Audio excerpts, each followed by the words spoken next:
everything, but okay. We're gonna be doing our DFO stream, mainly because I go to work in a bit and I won't really have time to play my mobile games later, so I'm gonna play some DFO now. Oh man, fucking. There are some people you play with in this game and you're just like there questioning your existence for a good couple of minutes. And it's weird. This okay, so Cosmos co-op is a highly requested thing among the community because level 70 co-op is too easy. Um, After playing this one, honestly, I kind of feel like I don't want Cosmos co-op all that often now because people just don't know what the fuck they're doing. It's so fucking weird. A lot of people quit too. Don't understand why they quit so much. That to me is always the weird one. Well, we're playing some online right now because they have this daily challenge set up where you have to fucking play online 3 times a day. Thankfully, it is before lunchtime, so oh yeah, we also started getting a second anniversary pools. Good stuff here, but this should be at least two. It should be two each, not one. Power stones are way too infrequent in this game. Yeah, see right there. That's what we're here for. Because they give us ingots. And ingots are important to me. Since the last stream, and by that I mean just fucking yesterday, I was able to fully EX break Sephiroth's weapon. It's not purple yet because I can't fully give it the EX. Here, let me show you. Where is it? Yeah, so that's right here. It is fully maxed out now with its passive setup. It's just that I have no resources to fully level it up because these do jack shit. Even gold weapons don't do much for it. So yeah, we'll just go ahead and leave that be for now. I mean, I doubt it'll be that much more of an increase, truth be told, but the fact that, we just don't have it there kind of hurts. Oh, is that a new one? These Kupo cards are not worth it. Just in general. Have not seen anyone with Sephiroth skin, truth be told. Festive bundle. $1 for that? That's actually not that bad. I actually might hop on that later, actually. Let me see here. Where's the power weapon thing at? 28 days left. Yeah, so basically they sell... Oh, okay, so they're basically making this a 4x1 thing now. For 20 bucks, you get the ingot, power stone times 4, and EX power orb plus 3,000 gems. Honestly, if you were to buy any of these packs, that'd be the pack you should buy because it's the only one that actually affects direct gameplay. The other ones do not do that in the slightest. I mean, skins look nice, granted, but they're not really going to help you out here when it comes to anything in the game. Right. Oh, yeah, and I did end up completing the Cosmos on my phone, or the Chaos on my phone. Well, I cleared it, couldn't complete it. I think, I'm going to be honest here, I think it was the team comp I ran. I think maybe one of these two I think I should have replaced one of these two. Because Cloud himself did not bring enough damage to the table. That was very fucking clear there. And we'll bring in Sephiroth. And we'll see how it goes, because maybe we'll actually run some decent people this time. Are you fucking kidding me? Could have sworn I sold all that shit yesterday.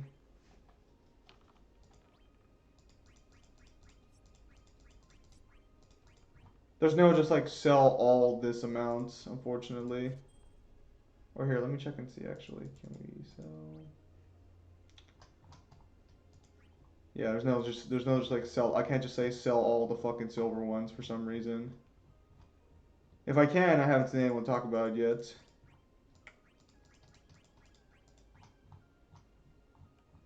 Let's scroll down here.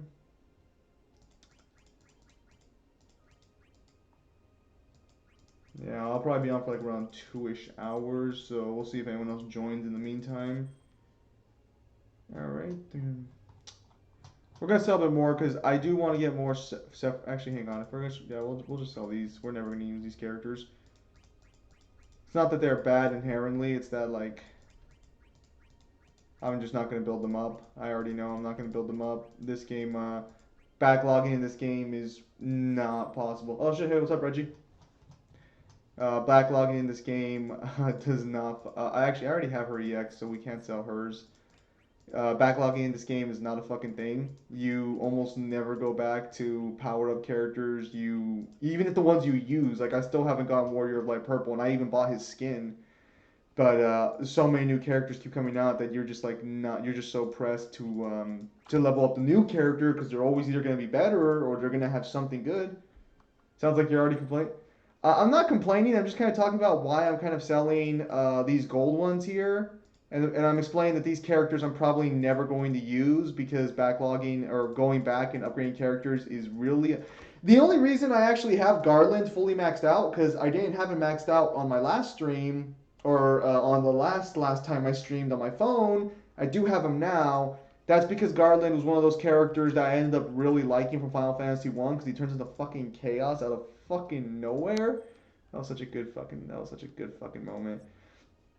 And so he's the only character I've actually gone back to the backlog and fully leveled up. But the problem is you just don't get enough resources. Aren't gold ones the ones we want to max out since they're the best? Yeah, but I'm selling the gold ones for the characters I'm just not going to use. I already know I'm not going to use them. I don't have their EX and I'm not going to try and pull for their EX because as soon as February is done, that is not a boosted character. Okay, I hate when people do this. That is not a fucking boosted character. Come on, man. I mean, I'll stick around. Fuck it, because she's better. She is better than half. Okay, there we go. Okay, now I'm kind of concerned. Now I'm kind of scared if she's watching the stream or not. But no.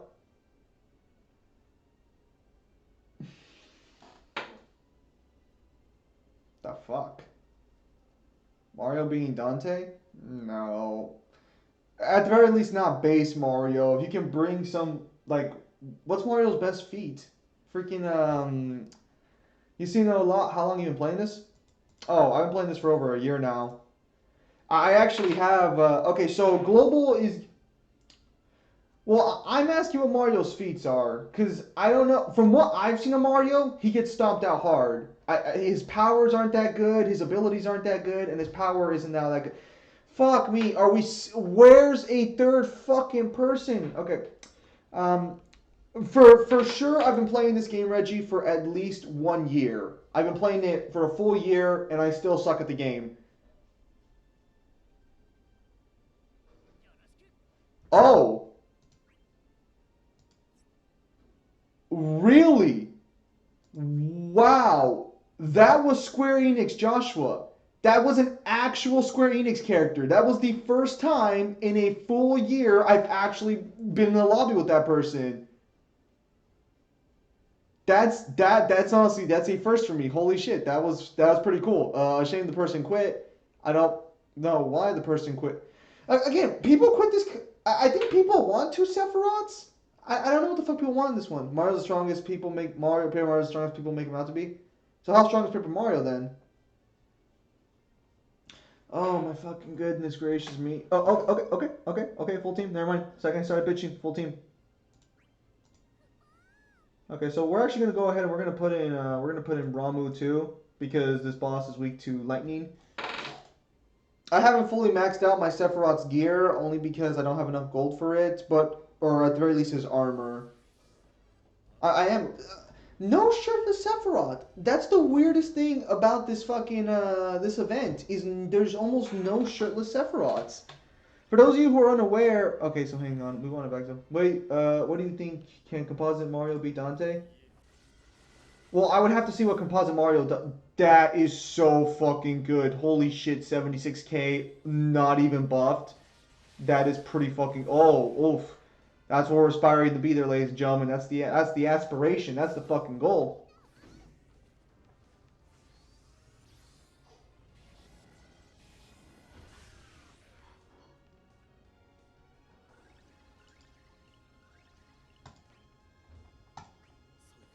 If she could give us the holy attribute along with her in peril, she would be a 10 out of 10 character, no doubt. So yeah, Ali Adam, I'd have to see the feats, but from what I know of Mario, no, he probably couldn't. Regarding Mario loses the Sonic, of course he does. Yeah, no, I actually on the first global exclusive for this game, or not global exclusive, that's not the correct term, my bad. The correct term is global first.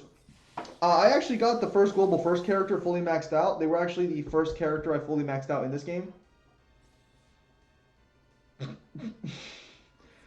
I've never played Pocket Edition Final Fantasy 15. I didn't feel like buying it again, or yeah, cause buy it again.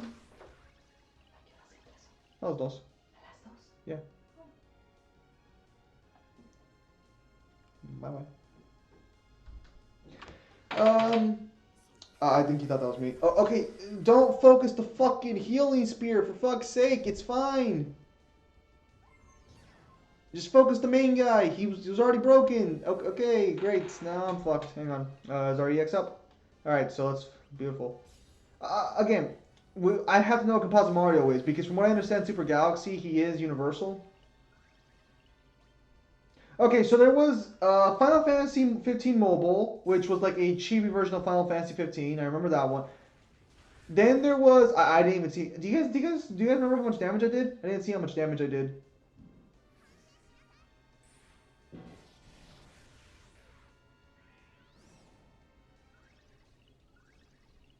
Alright, whatever. We'll go with the. Yeah, we'll let him break the. We'll let him break it. Oh, 88 damage. Yeah. So like I was saying, there was so there's Final Fantasy 15 Mobile. Then there's the Final Fantasy Go for C, Go for C, Go for C on this one, dude. Just kill C. Okay, never mind.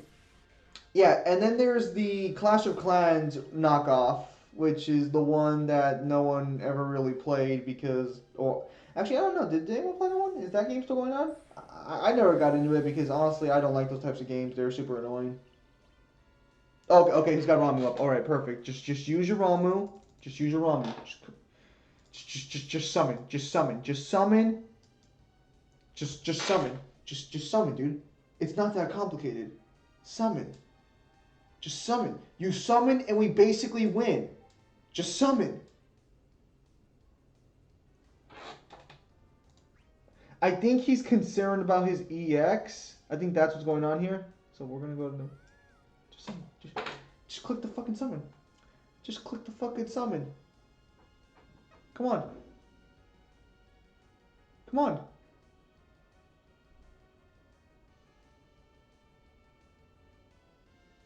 Okay, so this is something that happens in this game is you'll get a troll and now I don't know if this guy's trolling, but this will happen. You will have people in this game who hold your game hostage, and this is what happens every. Fuck. Okay, see now I don't want to summon anymore because this guy seems like a fucking cunt, and if I summon, I feel like he's gonna fucking waste our turn. Ah, fuck it, I have no choice. What a fucking cunt. What a fucking asshole.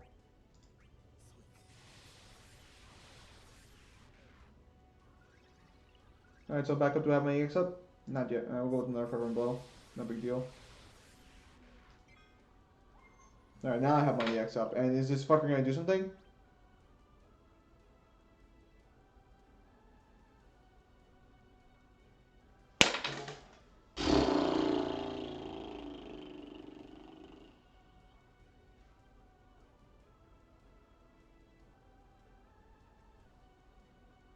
I don't think I've seen that one yet, Reggie. No, I think I saw a picture of it, but I haven't seen it yet. No. Oh my god.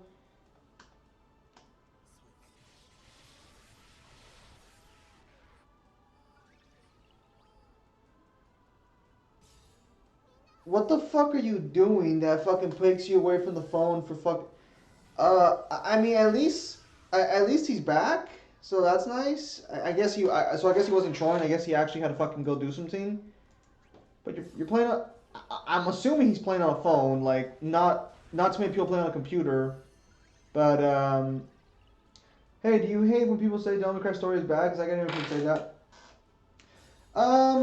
I don't really see too many people talking about Devil May Cry story all that often, so I can't really say I have too much of a comment on that one. Sorry if that's kind of weird. Well, all the character models look kind of weird because they don't have noses. You might have noticed that, you might not have noticed that, but you can notice that no character has a nose in this game. It's one of those things you don't really notice on. Okay, I guess you can tell me that. No. It's one of those things you don't notice until someone points it out to you.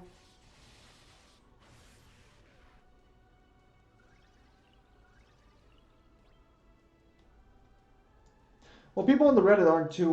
The Reddit's not exactly the best place to go if you want to have like good discussions. Not to be disrespectful to Reddit or anything, but the DMC Reddit there, not exactly your legendary stats there.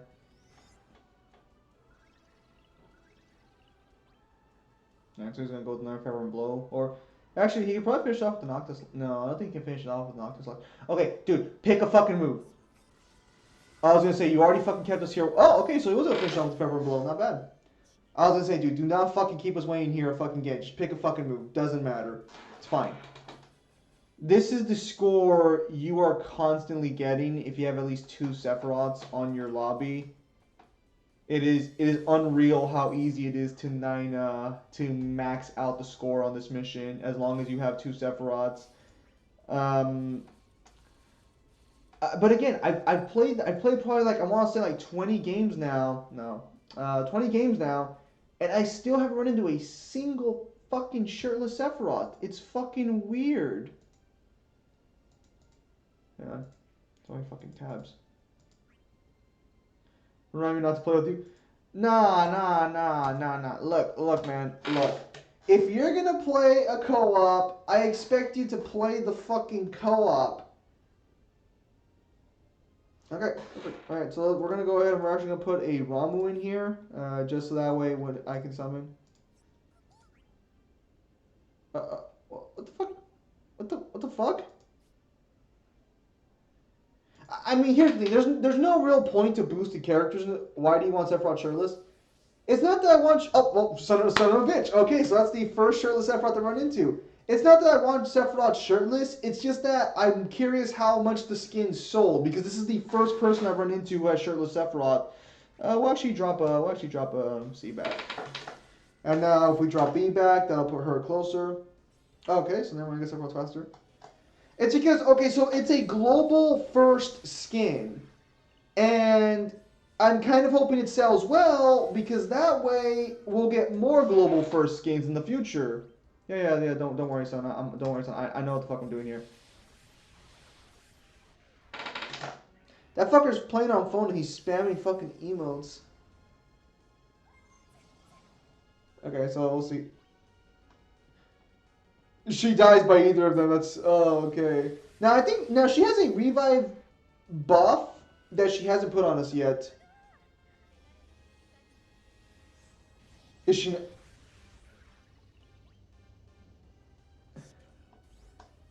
I think some Devil May Cry's have a pretty deep story. Not all of them. Like as a whole, you could argue for a pretty. Hang on, I don't want her to die. For some reason, this bitch has decided not to put down their fucking. Okay. Put the buff on yourself. What the fuck are you doing? Half your battery belongs to your fucking buff. She's gonna die right fucking now. Is she seriously gonna die right fuck? You got fucking lucky there. Holy shit. That person got so fucking lucky. Okay, I'm gonna go straight for this guy actually. Yeah, okay. So Global gets some things first. Not everything. Like JP is like a year ahead of this game, but on occasion they will release a Global first character during the anniversary. So, what's the bitch gonna do? I want to see. So, for example, that is a global first skin. That's the first global first skin we've ever gotten, Shirtless Sephiroth. Last year, we had a global first character in the form of lag a bit there. In the form of Beatrix. Beatrix from Final Fantasy IX, I believe. I'll check after this match, and I'll check the roster, and I can show you guys her. She was a global first last year, and this year we're getting Ariana. So some people are making, some people have made a couple of funny jokes about the fact that like global first seem to be girls who like fight you at first, but then they're joining your party. Oh Oh my goodness, this person here is. Hang on, we're gonna go with the firmer blow. Shit, give me Shirtless, Noctis, Tifa, and Lumina. I actually bought Noctis' skin on Global actually. Actually, okay, so I'll show you guys my skins afterwards too. Actually, I might buy Shirtless Sephiroth. I might, because it leaves at the end of February, and Sephiroth's probably gonna be one of my go-to characters from melee stages. So I might buy his skin before it leaves. It's just that I kind of don't like the way it looks. It looks kind of really fucking awkward in this game. Hang on.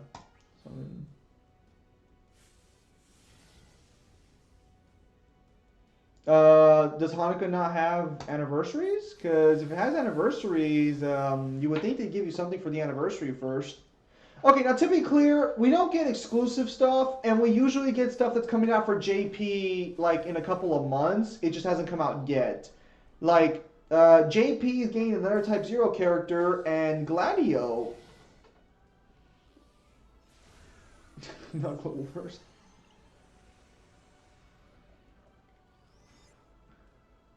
Hang on. So we're gonna use black materia just to finish off the EX usage here. Good 99k, and Sephiroth will finish it off now. Yeah, there's no way he can't finish it off. And we'll go ahead and we'll hit up with a sticker here of a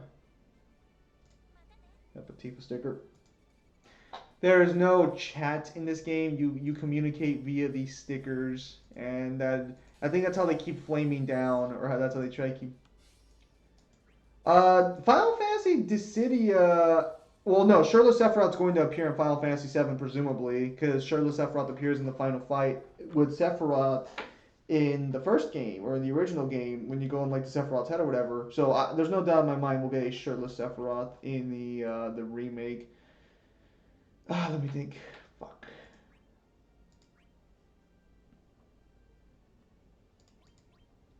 Alright, so we got one done so far. What are my final missions? Save for Sephiroth is a skin for Dissidia Sephiroth. Is there any... Oh, we can do that right now. Alright, let's go hit up Confronting the Core.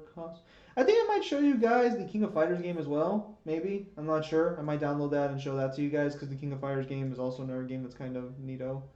We're going to go just for fun. See what we get. So I kind of want to bust out Garland on this stage, but I don't know if anyone's... Hang on. I want to bust out Garland, so let's go ahead and bust out Garland, and we will bring in... Shiva, actually.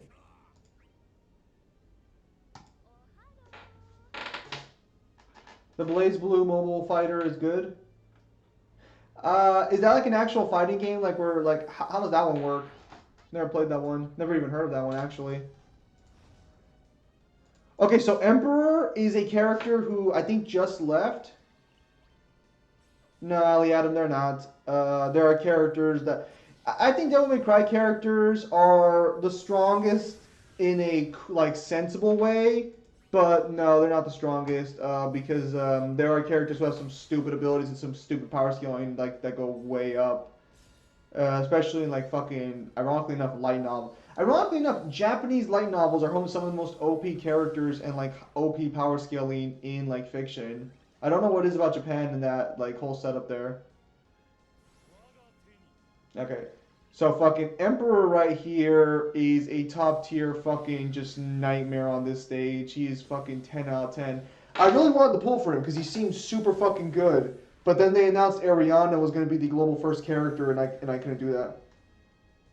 You fight like doing different commands and sliding the screen? I can't explain it. I don't know about sliding the screen. Oh, is it like a beat 'em up game? Is it like that? Hang on. I don't know what the fuck he's talking about there. You know, we'll actually go. We'll bring out Soul Chaos here. Oh, am I not 5 yet? What is this? Oh, what is that gross ass damage? Ugh, disgusting. Ugh. Garland, I expect more damage from you. What the fuck? There we go. That's better.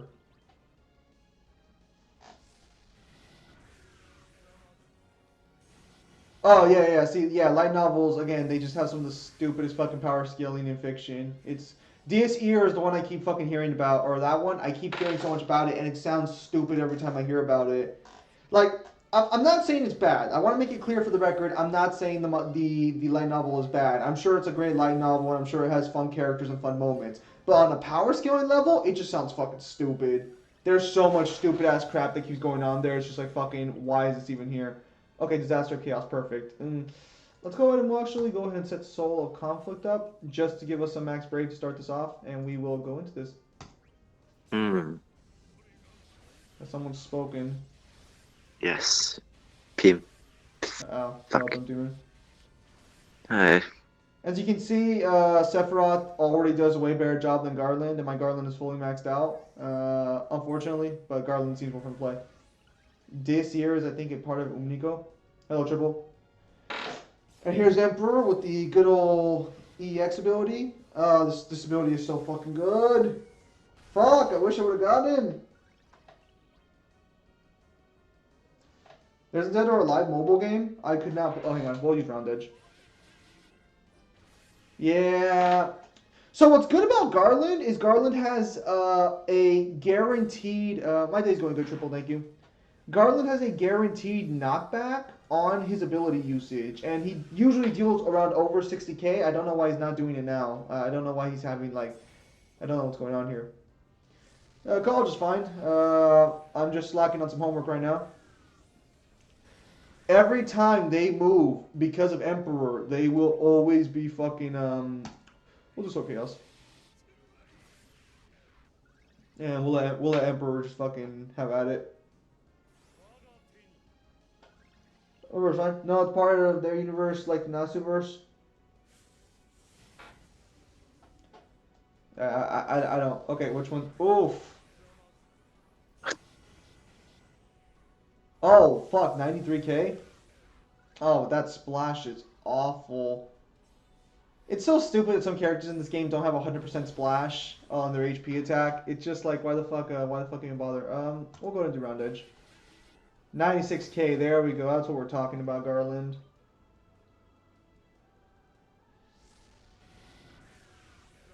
Yeah, so he puts traps on them during their turn, and then every time he activates his ability on them, it activates a trap. Aliada, me personally? No, I have not. Alright, we still have something we can do. So we'll do a Disaster of Chaos to finish things off. 41, 25, 33. We hit over 100k in that one attack. That is great. That is great. Oh, and here comes Emperor with his EX. Yeah, and it's popping off all of the traps because it literally just fucking does that. And oh man. Oh, I regret not being able to. I regret like not pulling for him. He seems so fucking useful and cool. Way better than like the likes of Ultimisia. But oh man, it's just you just can't. Sometimes you just gotta make those choices, and they're gonna go with their summon.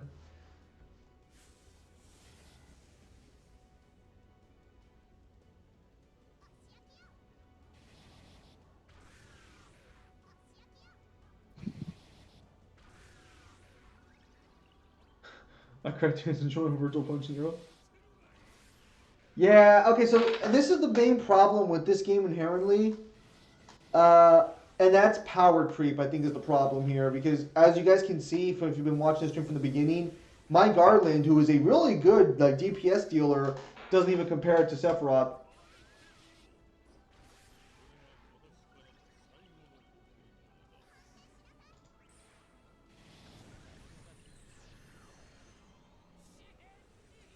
And they're over here just spamming tickets, so we'll go to see you around.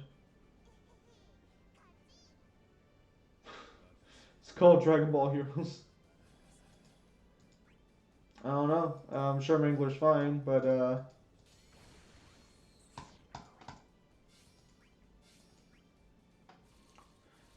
honestly, if you guys want to play this game, now's the time to jump on this because we're getting 10 free banner pulls this month, and they're all for really good characters. We already have 2 of the banners that are free out right now. So if this game even seems remotely interesting to you, it might be a good idea to just check it out during this time. Did we already do 3 call missions? Excellent. And not too many fucking really stupid people too. Wonderful. That's the that's the dream. That's living the dream right there. All right, so we'll accept that. And we get anything good? There we go. That's what I wanted to see. Perfect. So for some reason they decided not to give us fucking any sort of like special Fuck me, that's a lot of tickets actually. Alright, fuck it. We'll see. We'll count them up right now.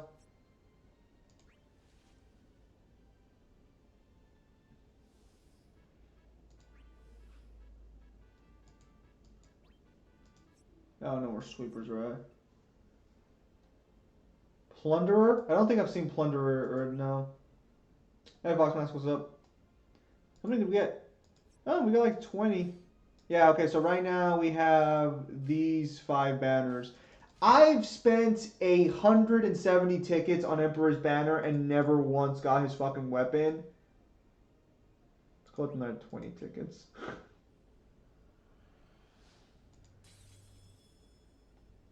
Because the only other magic character that's coming out this month is Golbez, but Golbez I'm willing to put on the back burner for fucking Ariana and Ignis.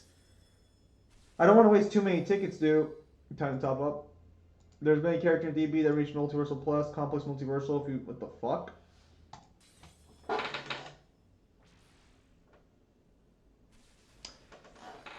Oh man, pulling in this game hurts.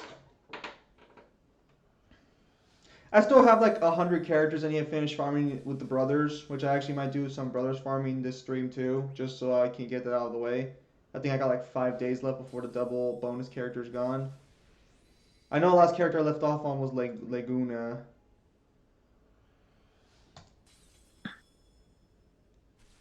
Oh, these fucking bronzy pulls.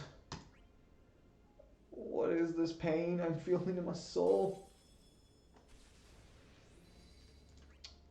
Oh, man. Okay. Silver. Okay. Go to gold. Didn't even fucking hesitate. Didn't even fucking try to tease me. It was just like, no, go fuck yourself. Oh, fuck me. This is what the banners look like off stream when I'm doing banner pulls. Fucking hell. I mean, Pimp Demon, everyone knows Power Rangers is massively faster than light with universal power scaling. I'm not too sure what you're talking about. Every single time it turns silver, it's not even teasing me on stream. It's just like, no. You get fucking silver. You get silver and you'll fucking like silver. Ah, shit. Damn it, that's another program that's gonna open. Oh, gold? It's not even attempting to make me feel good about these pools. Oh!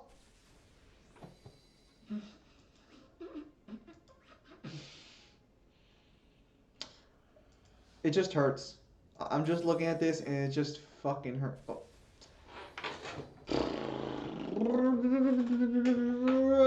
Give me a good fucking pull. No. It's just like no, don't worry about it. That's what it's fucking telling me. It's telling me fucking go. It's telling me to go fuck myself. That's what these pulls are telling me. Oh man, maybe if you pray. Hasn't worked. This hasn't worked so far, so I doubt it'll work now. Go. No. 20. I'll drop to 140. I'm not gonna drop a single ticket further though. I already spent so many tickets on this banner, and it's just not going to. Fuck. I want to fucking drop more tickets because I want his EX, but it's just I don't think it'll be worth it. Thank you, Fox Mask.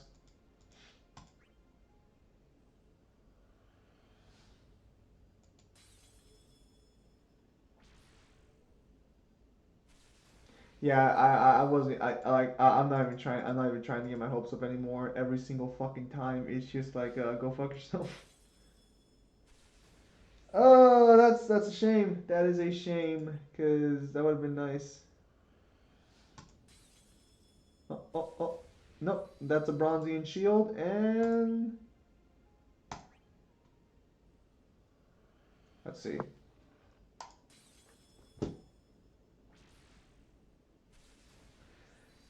Oh, fuck me. 20 fucking tickets and nothing. I'm just gonna skip on that's the last point on Emperor's Banner. I might throw a couple more pulls this way. I think Emperor's Banner actually ends today. It ends on the third. I might make I might make a few more pulls for Yuffie's EX Plus or Yuffie's EX. Yuffie sucks, but her EX Plus makes her really fucking good. I'm not gonna pull for these two. No, no fucking way. I already have both these EXs.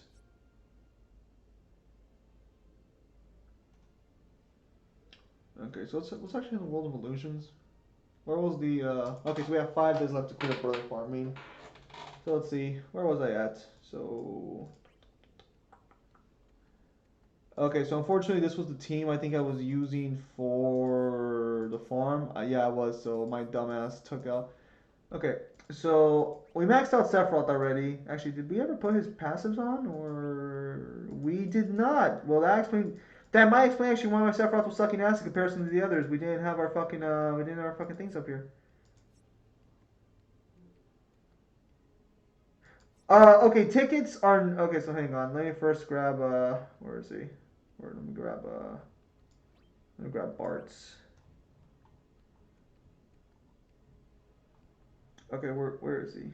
Where is he? Okay, so Leguni was the last one here. And if we scroll up, I want to say I had skipped Rem because Rem is not good on her own for this sort of thing. Okay, let me think here. 1 second. Okay, who have I done? Okay, so I know I've done these three. These three have all been maxed out. I know these three have been maxed out too. These three have as well. I don't think Machina has actually.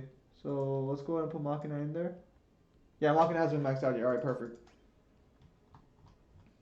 Okay, actually, I need to check and see if Leguni already has his things taken off. Because if he already has his things, his treasure nodes farmed, there's no reason to do this. Alright, so we'll go ahead and we will go to brothers.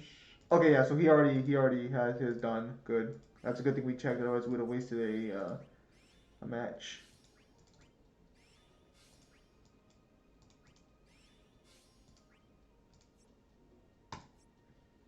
Beautiful. Right. The idea for farming in this game is you want to get 1800. Like they made it way easier, by the way. Like farming in this game has never been easier because they gave us so many quality of life changes. All right, so we gotta go down to where Leguni was, and our next character. Okay, so we're actually starting to get up. We're actually starting to get up there. Next character is gonna be this loser. Oh, he's actually not that bad. We're gonna be here for at least 30 minutes, so we will bust out that tome of training. A lot of people complained about like having the book listed to 30 minutes, so now there's no longer a 30-minute book. I'm not too sure. Oh, fucking hell, I just popped the book! I fucking hate that about this game. It doesn't, even if you're not gonna get, oh, fuck me. No, damn it, I just popped the book! Fuck! And the book doesn't pause either. It's not like fucking game time, it's real time. Son of a bitch. Okay. Son of a bitch.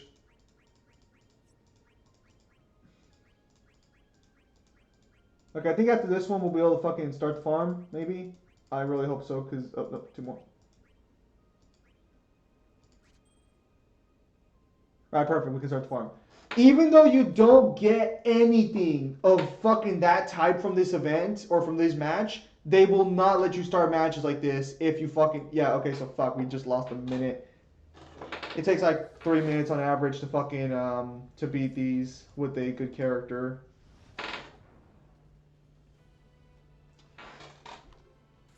Okay, so we're gonna go ahead and just go straight into Cyclone Drive. And Yo. is that you, Mangler? Mm-hmm. Oh, The man. one and only. Back to some Final Fantasy. I see. Yeah, because I gotta work Yes. at 2 today, so I don't have fucking, I don't have time to play later today. Hmm. It's in like, well, it's like 1:22 for me, so that's in like a couple hours for you, right? Yeah, it's in like 2-ish hours. Oh, Hmm. man. Hey guys, how's it going? You sound fucking dead. Did you not get any sleep last night? No, I just ate a pizza and I kind of like burned my tongue on the sauce, so like You fucking bitch. I'm feeling uncomfortable right now. I burned my tongue on the sauce. Well, I burned. Okay, so I didn't burn my tongue. I burned my like the top of my gums. Oh yeah, yeah, I know that feeling.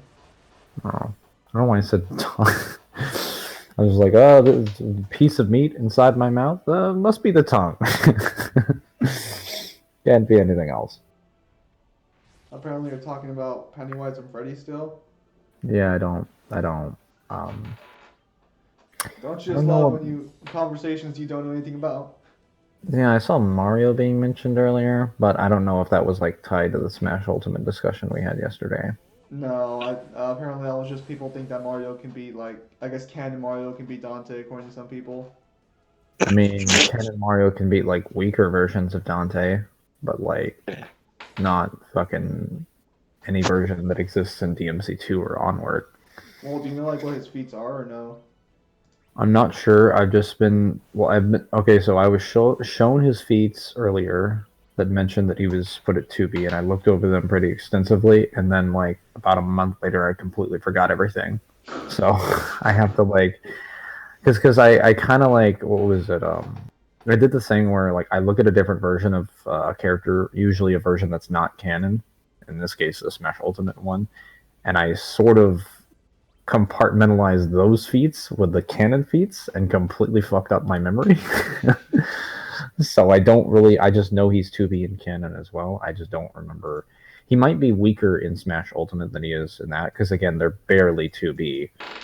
Wait, fuck, now I kind of want to know why he's fucking 2B, because that's a bit, because I always assumed, I thought his best feat was fucking Super Mario Galaxy, where he So started the, obviously, like the weaker like the SNES versions and the NES versions of Mario are like nowhere near that. Um, I'm assuming the reason why is because he beats like certain gods in his world. Like the closest thing we have to like, as far as I know, of beings in his universe that are pretty high up there is like Rosalina, who is like basically just like makes a universe in Super Mario Galaxy. yeah, see, that's what I knew, so that's why I kind of assumed he was like fucking at the most universal level plus.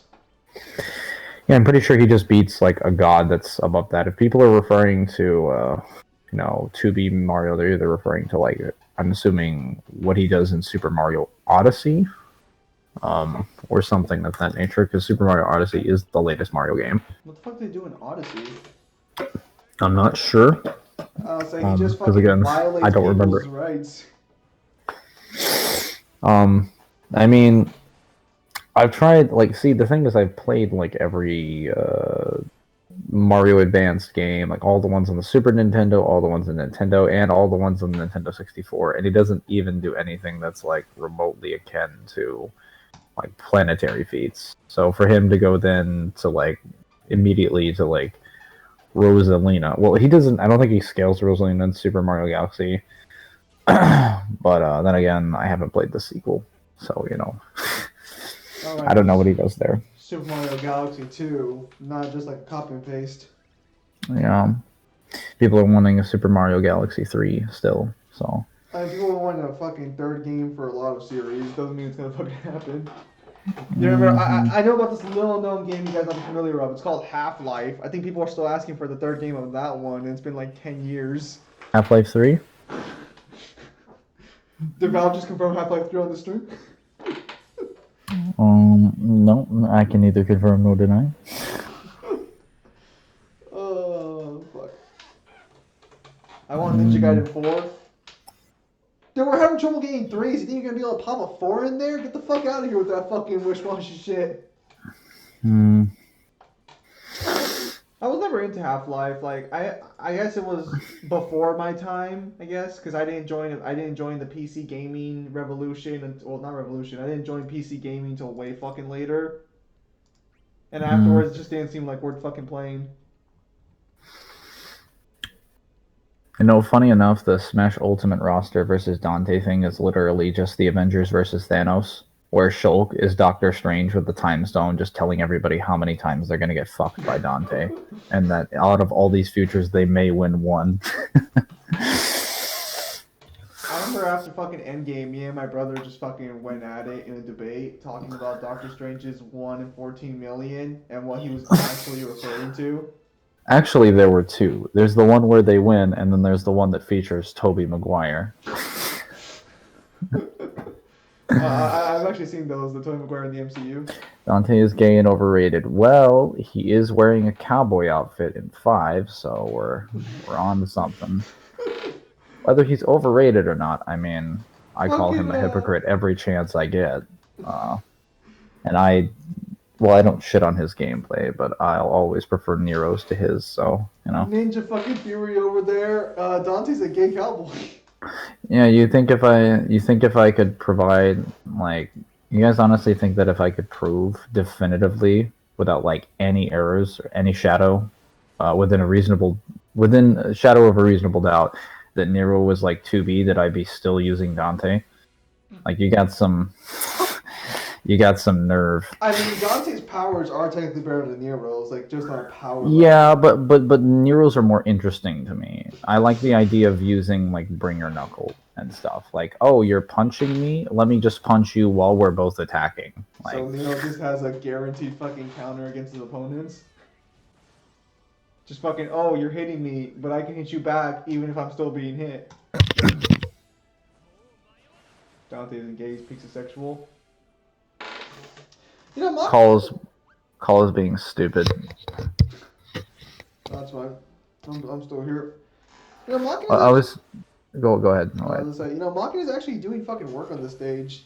I think he was playing better than Garland. Yeah, no, I'm not saying anything important right now. I'm talking about the fucking game. So I was always going to be under the impression that even without like the teleporting and Yamato and stuff, that Virgil, generally speaking, was more of a threat in like close quarters on a weapon by weapon basis, because of the fact that in canon he should be able to use summon swords while he's attacking you with his devil arms. And it's like fighting an archer while you're fighting a swordsman in close quarters. I mean, But you could probably do it. Swords at you, not just You're throwing swords at you instead of arrows. So, and not only are they like, well, I was gonna say, not only are they like stronger than the arrows and they travel as fast as the arrows, he isn't running out of arrows, and when they hit you, they shatter into pieces. And you don't so have they're to basically fucking, like fucking quiver your fucking bow every single time. You don't have to sit there and just keep fucking restringing the fucking arrow. Maybe it's my headcanon, but since they shatter into pieces, technically that's like shrapnel. So like that would be cool, but we'd always have to see that in fucking games. Yeah. I'm just saying, as far as like gameplay does, but even without that, it's like it's like an archer that's firing swords at you. That just seems ridiculous. But that's just Virgil. Like I always an arrow and just broke off the wooden part and said, "This is the only part that matters." And he's just like, only an archer can defeat me. Thinks about it is just like, well, I don't want to learn how to use a bow, but I do love swords. No, well, technically the swords can be destroyed like mid-travel. We know that. There's no question. No, and here. I mean, Dante's bullets aren't normal bullets. They're being fired from like a really, really, really powerful gun. He can also infuse them with magic energy. DMC2 also confirms he has magic bullets. So at that point onward, we can confirm he has like stronger things. Not to mention, even if he doesn't, he could still infuse them with demonic energy. The DMC2 guidebook over there also confirms his bullets can erase things from existence, so there's that too. Not that he couldn't do that before that. Let's see. Red Queen. I mean, again, like, I'm not saying you can't break the swords. Well, again. But what about Red Queen and Blue Rose being weak to bullets? No. He's bringing up things that can break Virgil's summoned swords in game because you can hit them with the red queen I and mean, blue rose. Red Queen ain't a normal sword even. Like, not to mention, Red Queen doesn't break his sword. Well, okay, Red Queen breaks like the summon swords, but as far as like blistering swords, all it does, you can't break the blistering swords. Well, You can just technically, reflect them back at Virgil. I'll say technically none of them can really break the. I don't think Dante can break blistering swords either. No, they can only send them back at him, which is a much cooler interaction than the interaction we got with them in 3. Because 3, Virgil just chucks them at you, because he doesn't really use blistering swords that much in 3, but when he does use them, they're like way faster, and they will juggle you. Like they basically took Beowulf's light feather and they're like, all right, we're gonna tone it down a little bit, but it will still be like really annoying to deal with in close quarters. When they surround you and you hit them and break them. Yeah, that's summon swords. I was referring to blistering swords. Blistering swords is the swords. It's when Virgil does when he activates like 3 or 4 swords at either side of his body when they're lined by his shoulders down to the sides of like his coat, and he fires them at you, either one at a time or all at once. I just was just saying that like if Virgil could do that in close quarters, like if he can attack you with multiple weapons as if he's multiple people at one time, I mean that's literally what Nero is with the Bringer. Only instead of hitting you with swords, he's punching you with like demonic arms that if you have demonic power, they can either again cancel out what you're doing, seal them, steal them, whatever it is, he can do one of those things. So like Nero is an auto counter to people in his own verse that use demonic energy, which is extremely unfair. But like, Nero over here is like, that all you got? I mean, then we also have to factor in that technically Virgil can make significantly more swords than what we see on screen because like the actual descriptions over there, like an uncountable amount of swords, I think it was right. Nero can also use summon swords as well. No. Nero uses So summon Nero is shurikens. 3 people fighting you at one time. Virgil's at least 2 people. Nero is like an archer, a boxer, and a swordsman, like ganging up on you. I mean, we don't know if the arms can do that. What are you referring to there? What do you mean? What do you mean the arm? Like the arms punching you? Yeah, the arms can hit you while he's attacking. They literally can. He was holding them out at the same time, and they're not. He's not. He wasn't using his own arms because he didn't need to. There's no reason to assume he wouldn't be able to use his basic arms, especially since he was doing it in DT, where he'd have more control over them. I mean, absorbing shit. Oh, well, he did it against Kratos with the Bringer that he had in 4, which is weaker than the one that he has in 5, because it's not the true form of the Bringer, which is in 5. He absorbed the Sephirothic Fruit, which was just basic demonic material. He absorbed Baal's Rizulka corpse. I mean, besides that, he also absorbed the Evil Legacy. So he absorbed 4 different things. He repaired Yamato. Then he either sealed or canceled out both Dante and Virgil's double triggers.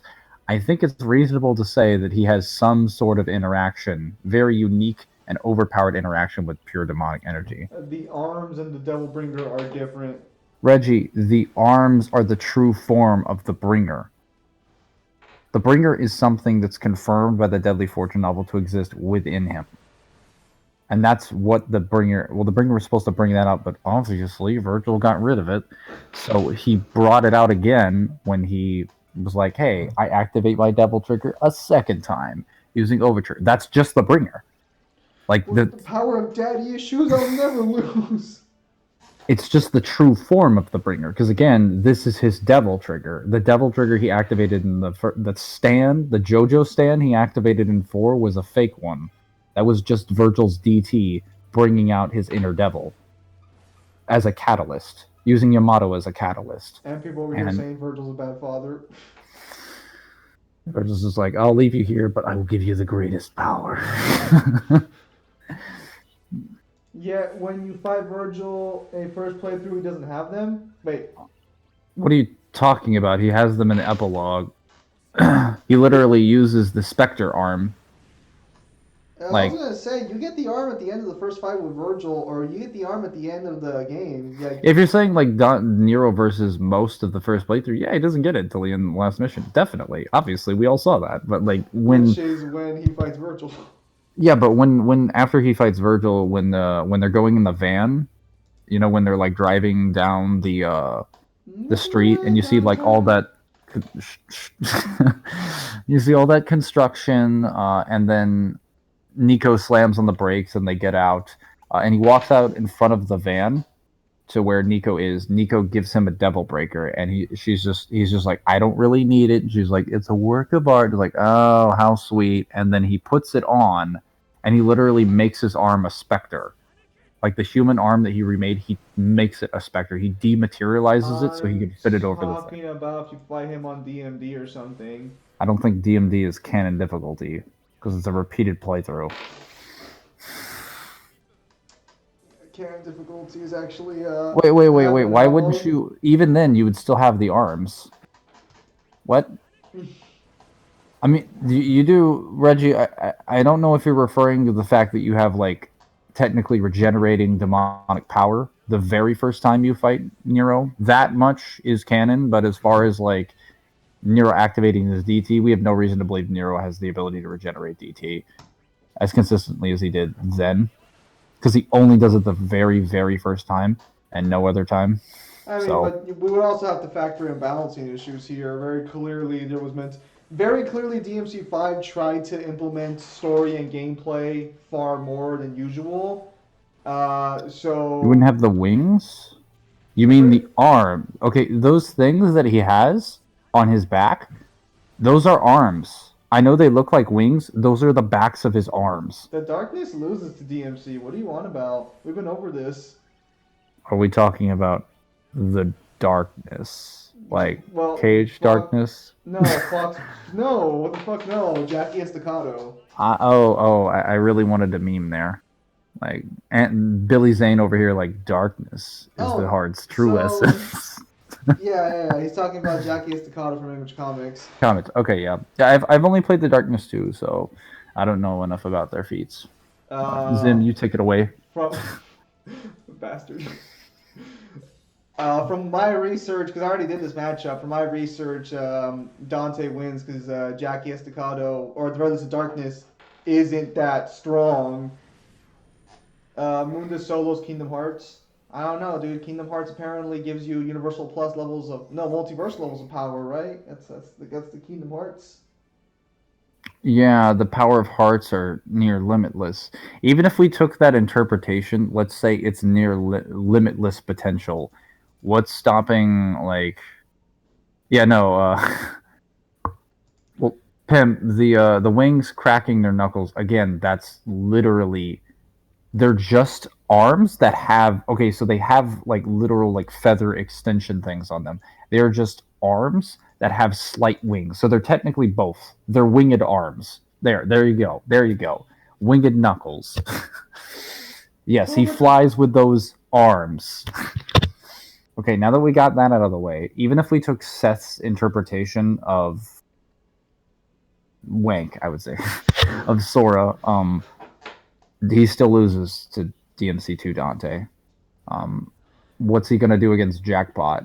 Okay, Like, Fox Mask. The problem here with the darkness is so the hosts are not as powerful as the darkness itself. The darkness, empowers the host. I think we can all agree on that one. That's not really fucking crazy shit to talk about there. I want to meme so badly right now.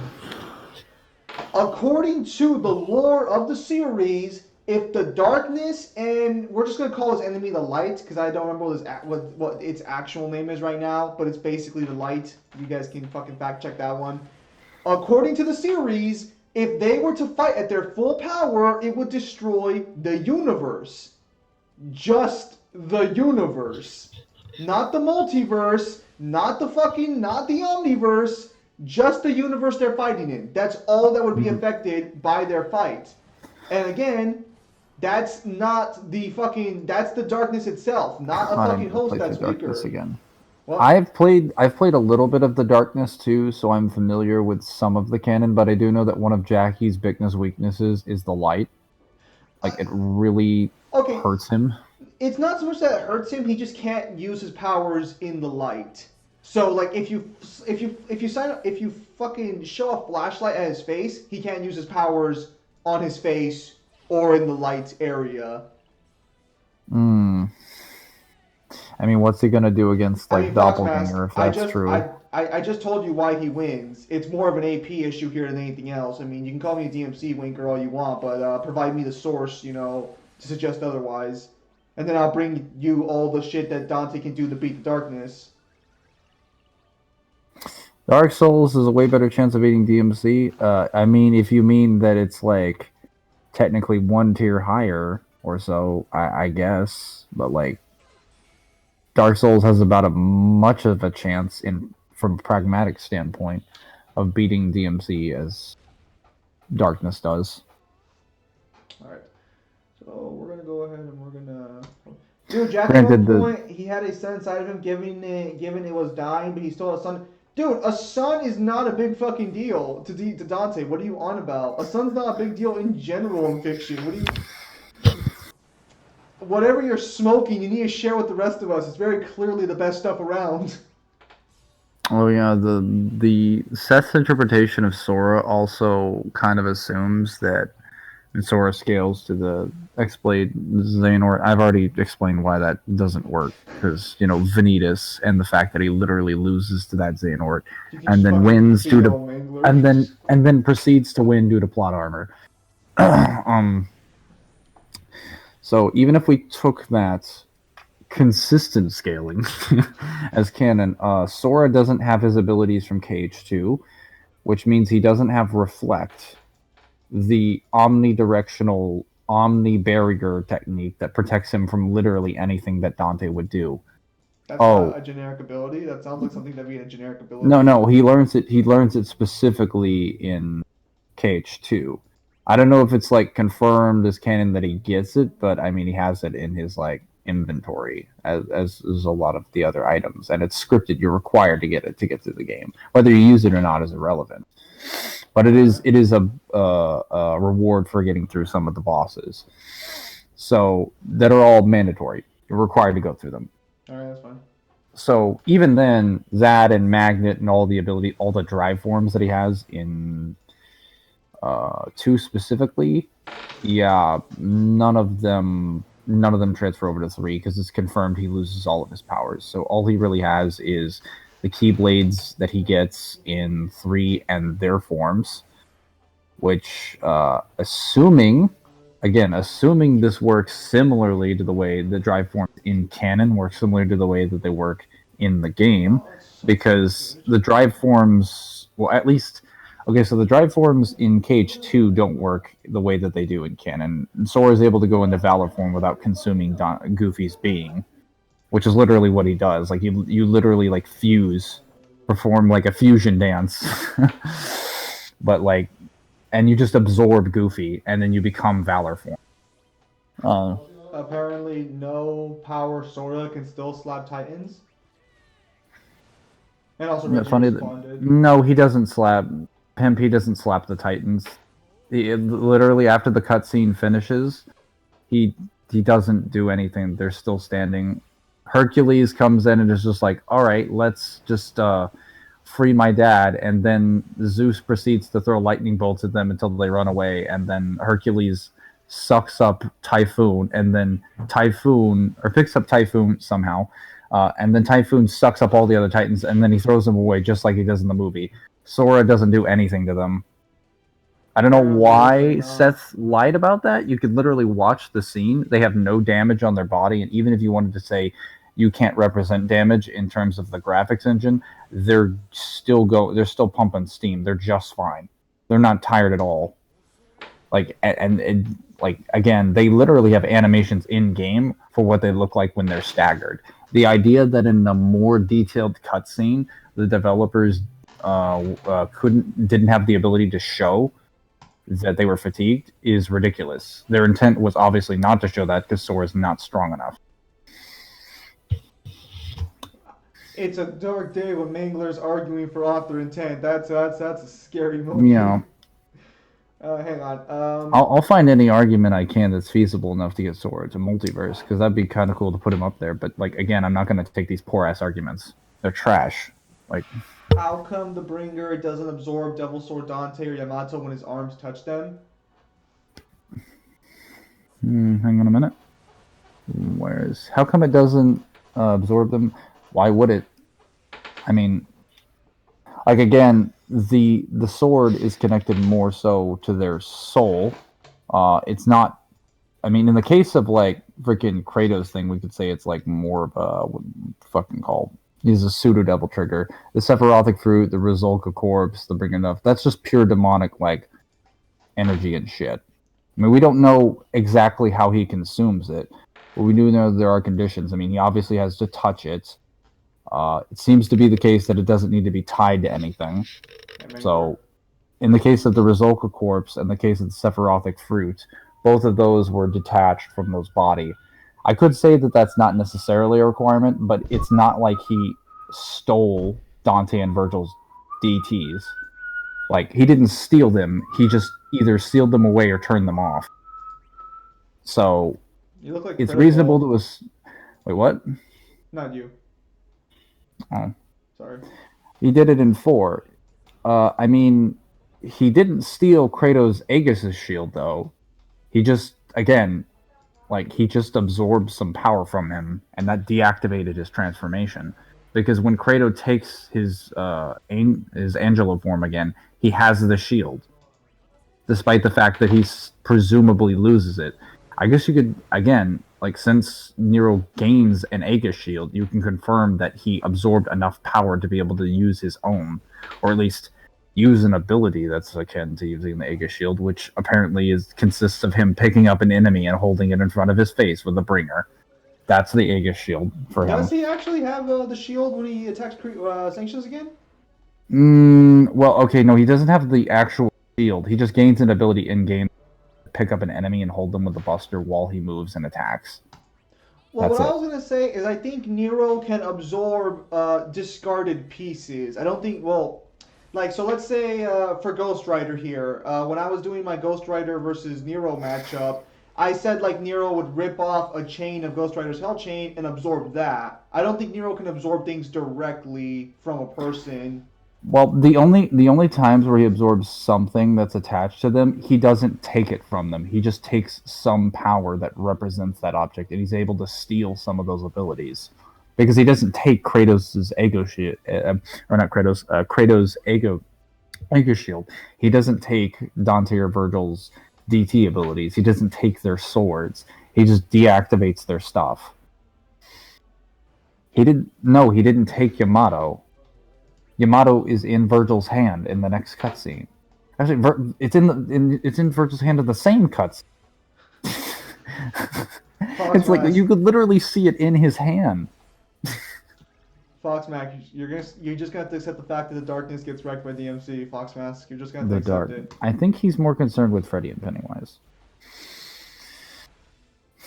Yeah, the only thing I can see going for Sora is if he I guess if we just we just wank him and then like downgrade Dante, because like there's not we don't know how the abilities of his drive forms in KH3 work. We sort of know how they work in 2, but we only see Valor form, so we only really know how Valor form works in the canon.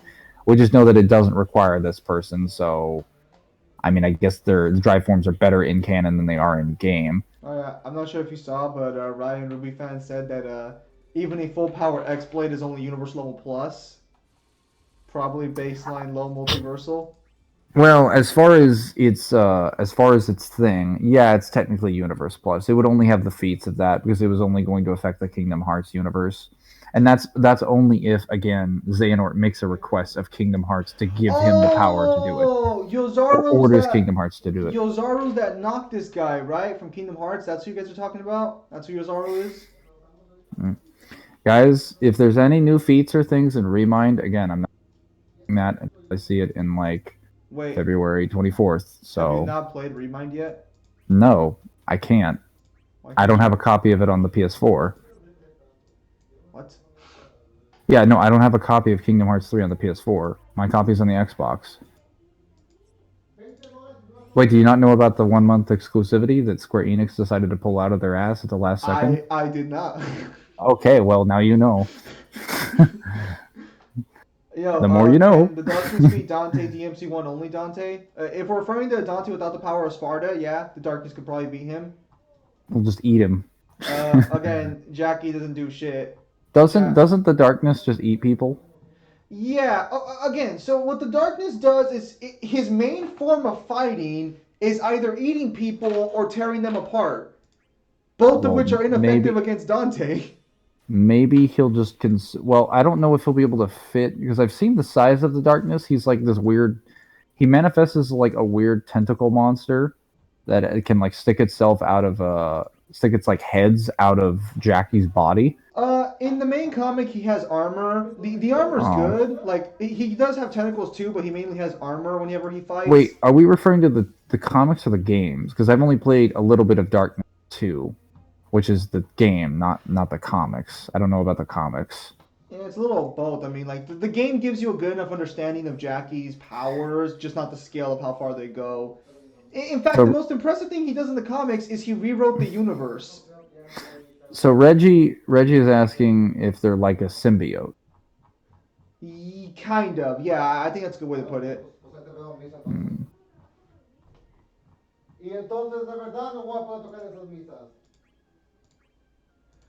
Lord Draken from the Power Ranger series can clap the darkness. Lord Draken can clap a lot of people. Jackie ripped Dante and Virgil in half so bad he'll mop the floor with them and make sure they never return. Yeah, like the way that Dante cut Virgil in half, even though Virgil was already significantly wounded after a full fight. No, the darkness again. Unless there's a feat I missed, the darkness cannot be any Demon King level demon in DMC. Based on a Universal Plus darkness, yeah, he'd probably be Dante. I don't think he'd be able to rip him in half because Dante would just heal. He'd still be able to like one-shot him, so it wouldn't really matter. There was this stupid fucking, or I guess it's not a stupid moment in the comic.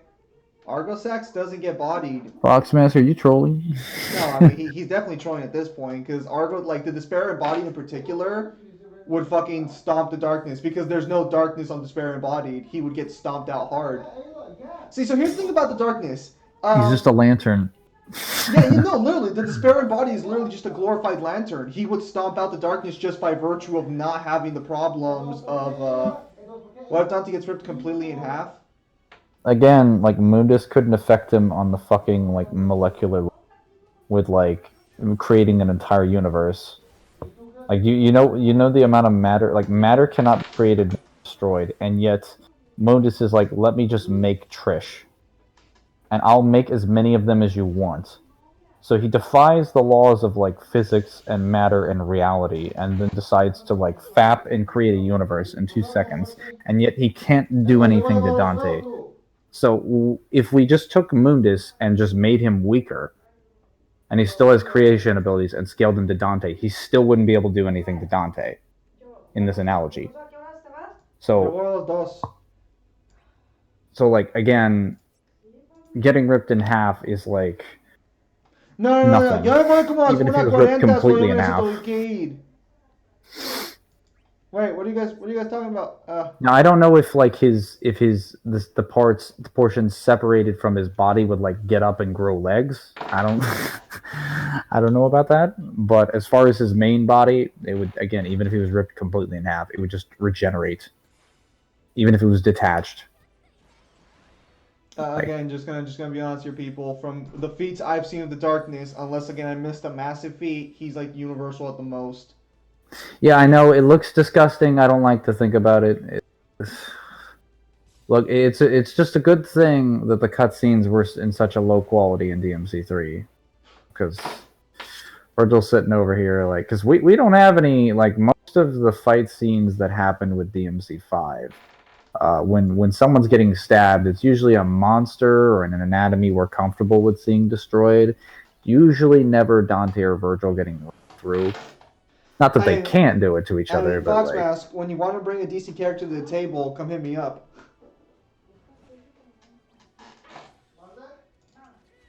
Fucking, when you want to bring some decent feats to the table, I'll be here waiting.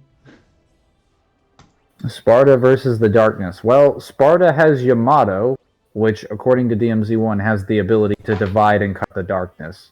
He Like, literally has a literally weapon word that for word. I'm counters. not shitting you. That is the actual description. Yeah, if you watch my Yamato's multiple powers theory, he literally fucking has a sword that cuts through darkness specific. It's not a theory. Go check DMC1's description. It's the description of Yamato. It has the power to divide and cut the dark. You think he knew Void Mundus was gonna happen at some point? Because that seems like an oddly specific power to have. I can neither confirm nor deny. Like, so Mundus's true form is a void of darkness, and Sparta just happened to have a sword that can cut through darkness itself. Is this a challenge I'm sensing? I mean, what challenge do you think a sword that's literally, by description, the perfect counter to the person that you're providing? Like, what challenge do you think is being issued here? I think he's talking to me because I said like bring a decent character. Oh. I think that's one. I think that one's referring to me. Look, here's the thing. My bad. Dante's at that point now, to where you're either massively stronger than him, or you usually lose. Most people in his bracket don't usually beat him unless they have some massive hacks ability, and that's kind of why I don't like versus debating beyond, honestly, beyond Universal, really. Mainly because afterwards you get to the point where you're like, oh, this character wins because he has this hacks ability, or this character wins because he is this dimensional tier. That's the point we're basically at now at this point. Why does Dante's clothes regenerate as well? Well, technically Dante's clothes don't regenerate. He can just make new clothes. We're gonna go back to the strategy here, just so I don't fucking. We never see Dante get a severed limb again. Like, do you know how much of your Reggie? Do you know how much of your body? Like, yeah, we never technically see him get a severed limb, but you know how much of your body your torso makes up? Like, just to like look at yourself for a second, and then just think of how big your entire torso is in comparison to your arm. Like, okay, that whole thing was just like completely annihilated when Dante just slammed Rebellion through Virgil's chest. Prove the Sparta could cut through the darkness? I don't have to. Yamato can cut through the darkness, and that's literally its description. And Sparta has Yamato. So, yeah, there you go. Well, he said the Sparta, so I think he was referring to the sword. Oh. Yeah, but there you go. There's the legendary answer you were waiting for. The legendary Dark Knight Sparta? Yeah, more like the fucking Batman of the fucking DMC universe. Also, Dante got run through twice with Rebellion. And he was, again, his body was fine afterwards, immediately afterwards. Like, he got run through with Yamato, went through his entire organs, everything in it, pulled it out immediately, and there's only a little bit of blood on the outside. No entry wound. Again, so this is where I kind of stay. I've stated this before. And he was one hit from being like on the verge of death. This is kind of where I kind of stayed before. Like, I think you could potentially sever his arms by leaving the sword like in his arm, because obviously there's gonna be something blocking it. But I'm pretty sure he could just put it back. Yeah, again. I mean, Fox Mask. The sword literally says it can cut through the darkness. What specifically do you want from that description? I understand, Reggie. Like, I understand we don't get a specific example, but this is sort of where we get into the idea of like the umbrella term, right? Where if I can provide you an example of something that fits the qualities of what we're referring to on a higher level, I can probably go down to the lower. Like, again, if the high bar that we're going for is that we have a literal guy that scales above an omniscient god of space and time and just creates a universe. Again, complete matter creation, despite that being literally scientifically impossible. And he can't do anything to Dante, and Dante scales to him. If we just make a weaker Mundus, like, and scale that to DMC3 or DMC1 Dante, it's the same thing. Like, if he wanted to kill Dante with those creation abilities, then I think he would have. Because he proceeds to have a full battle to the death with him. There's no reason he would mess around if he's just like, let me just wipe you from existence. Or rip your body apart at the molecular continuously until you die. You could say Mundus is stupid, but like again, there's no way creating a universe is more effortful than like if let's again, assuming he's stronger than Dante, or at least strong enough to do this to Dante, there's no way making a universe is like again like easier than getting rid of someone weaker than you by just ripping them apart at the molecular level. If indeed you could do that. Like there's no way that should be easier. Mundus has a giant hole in his chest. Yeah, we don't know why he has that hole or why he keeps it there. That has nothing to do with whether or not he can do something to Dante. I mean, Foxmask, I'm literally proving you wrong and providing examples for how these characters can win, and you're just over here like being a Foxmask.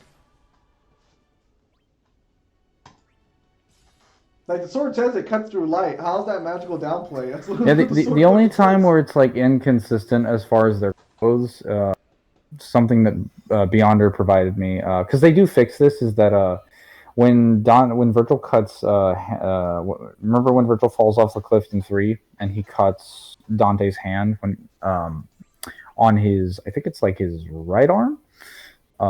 That hand is not like, it's not damaged in the next cutscene when he hands Kalina Ann off to Lady, but in the epilogue cutscene when he leaves the glove. When he leaves the glove on the desk, it shows that it's cut and there's a blood splotch there, in the shape of a cut, to indicate that his thing is damaged. So it was a little bit inconsistent, but they fixed it immediately. So, I mean, we know he bleeds, so like that's not a big deal there. Well, I'm saying that shows that the glove was cut. It's a little inconsistent with the Lady cutscene because he hands it off. Fair enough. But I really doubt people were there like, holy shit, where's the cut? I mean, I don't know the Darkness's speed feats, but generally speaking, when a character much, much, much higher category fights a character of a much, much weaker category, even if the character has the perfect counter, if they can't feasibly get to them with that said counter, that doesn't work. So Dante in DMC1 doesn't have Beowulf. He doesn't get it until immediately afterwards, and he only has it for like a couple hours because he immediately requests Morrison to give all of the devil arms that he scammed Enzo out of back to Enzo because he felt bad, which is wrong because they're his. But, that's Dante's decision. And Dante's an idiot. Okay, I already told you Jackie would turn into the darkness inside of their own bodies into spikes and shred them to microscopic pieces, enough said. Except he wouldn't. And this is actually consistent with his character. And also, the one time in the comics he actually did that, he didn't shred a guy to microscopic levels. He sliced him to pieces. I've seen that scene. And he only thought to do that because he couldn't use his fucking powers because they put him under a fucking sun lamp. Okay, honestly, that scene in particular was kind of fucking stupid. No. I'm not downplaying. You're providing headcanon. He didn't do what you're saying. You're saying he could, and I agree, he could, but he doesn't do that. That's not what the scene does. He slices him to pieces. I've seen that scene. So for context, for people who don't know this scene, Jackie gets captured by some douchebags. I don't know what their deal is. I don't know Darkness lore too well when it comes to the factions. And so this guy decides that the perfect way to counter the darkness is to remove all light in his body and around him. So his eyes are glowing yet like white, like he's literally like a giant fucking lamppost. And Jackie's like, hey, that's cool, but your organs still have shadows. And so then he slices him apart from the inside out, which shouldn't work. It shouldn't. The shadow should disappear the moment they come in contact with light, but it somehow fucking works. And I don't know what happens to Jackie afterwards, actually, because the comic panel doesn't go that far. But I know what he's talking about. Here's the thing, though. That guy wasn't sliced to microscopic pieces. He was just, like, cut into pieces, which wouldn't work on Dante. And even then, Dante's reaction time is far greater than that guy's was. So let's say Dante starts getting cut. Dante's going to just be like, oh, shit, I'm being cut. I need to do something. As far as whether or not Dante would jacket coat, I mean, as far as the reasons why he doesn't heal his clothing in 3, they seem to be related to Virgil. The It's one actually that, the emotional trauma there.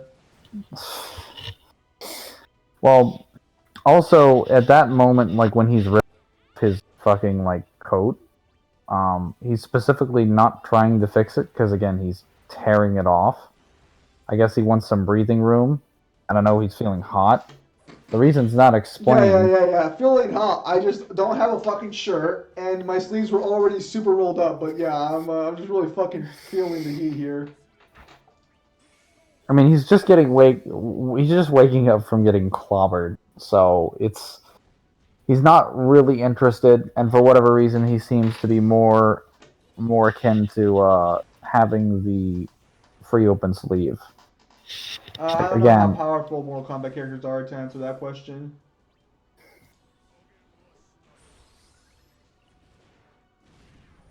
I don't know. he's made because the thought of Dante making his coochie hurt. I mean, I just literally brought up your example that you used, disproved it, and explained that you're using headcanon. By that logic, I can do the same thing and say Dante can control the darkness with Doppelganger. Because Doppelganger says he can control shadows and darkness. So, Actually, find what Doppelganger also sends out a dimensional light rift, so he could just hit the darkness with the light rift. Well, theoretically, Doppelganger nullifies the darkness because it sends out a light rift that layers on top of reality. So That's what I just said. Like he could literally counter this with the light rift produced by the Doppelganger. Yeah. So again, it's really a case of just really bad matchup here. Well, it doesn't matter if Reggie Nero thinks ahead because he carries two coats. It doesn't matter if the darkness is stronger than Doppelganger. All you have to do is produce light, and the darkness can't fuck with you. Pimp, no one's downplaying Devil Trigger. I don't know what you're on about. No one in this chat or in this Discord has downplayed Devil Trigger. The song or the ability? Okay, now that might be a bit of a different discussion. I was gonna say the ability. I've never heard any down. Like Excalibur has. Well, I mean, that was probably in this video, but to be fair, our only number we have to give. Actually, he wanked Devil Trigger. What are you talking about? He gave it an official multiplier. I think he ended up saying in this video, dude, I told you he was at one point carrying a Sun Silent given he was dying, but still he did. Yes. Excalibur went the other way. But here's the thing, as I mentioned. Okay, so what are you trying to argue here? What are you trying to argue with that feat? No, V doesn't. Well, actually, I take that back. Depends on the situation in particular. Because Jackie's not that smart either. He does not do like the instant fucking kills.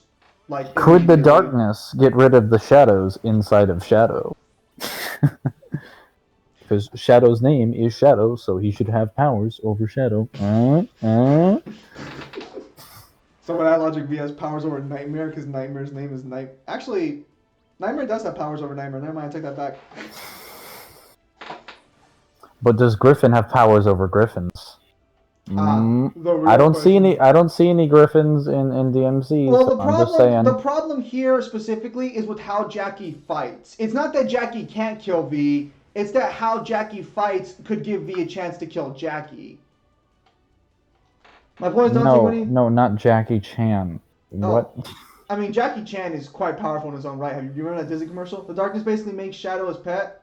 No, Shadow is not a shadow. Well, at the very least, V's shadow is not a shadow. That's a memory. Theoretically speaking, it doesn't apply to the same rules, and we know this because while shadows can kill demons, that shadow can't. Let's see here. My point is, Dante Williams pointing a flashlight at him. You're right. So he brought in a light rift, and yes, it would because the darkness can't use his powers inside a light rift. This is confirmed throughout the series. This is why in most of his iconic scenes he has to turn off the light. In fact, his most iconic comic panel is him talking to someone after rewriting the universe. He created the universe at this point. He is universe level plus, and there's a guy in the light, and Jackie can't touch him with his powers until he turns off the light. This is literally after he fucking became universe level plus. This is at one of his strongest points. Oh yeah, the Nightmare Shadow, fucking Dark Shadow. No, Jack kills me in a DMC versatile question. I know being raging. Dude, I hate to break this to you, but your character is beaten by a fucking flashlight.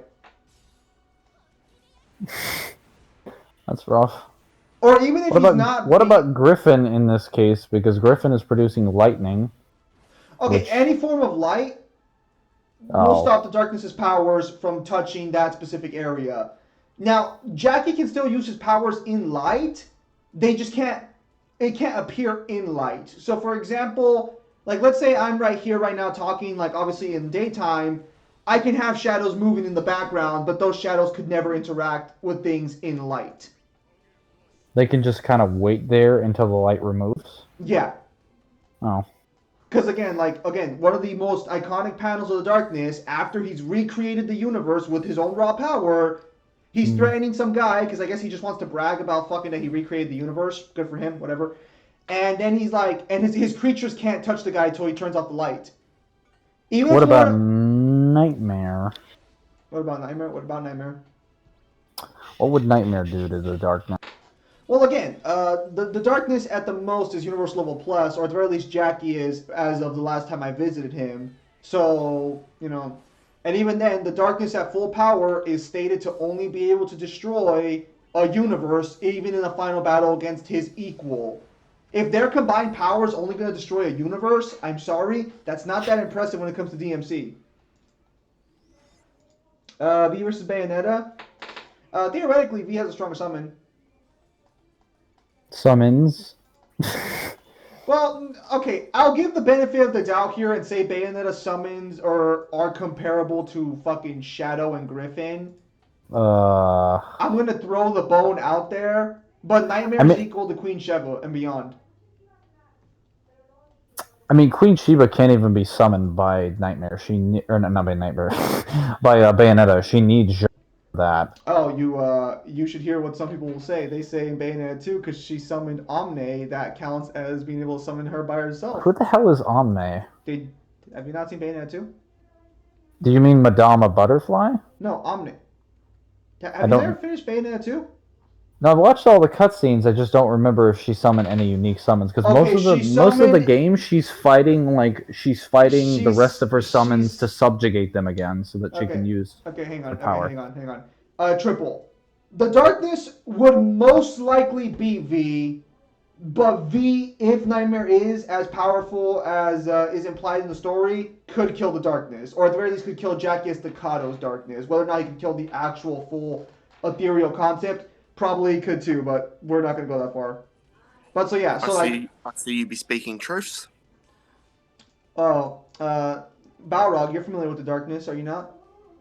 I'm familiar with the game. Oh, you guys fucking suck. Was I the only one who ever fucking researched this character for a versus matchup?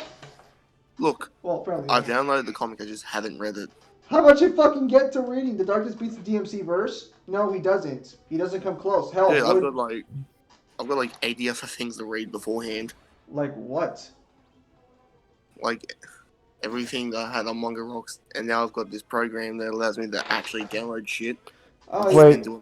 Wait, Foxmash, you do know that like Nell Andrew has the ability to be powered up by Mundus, right? Like the corruption and stuff is literally from Mundus, and he can create like an infinite number of Trishes.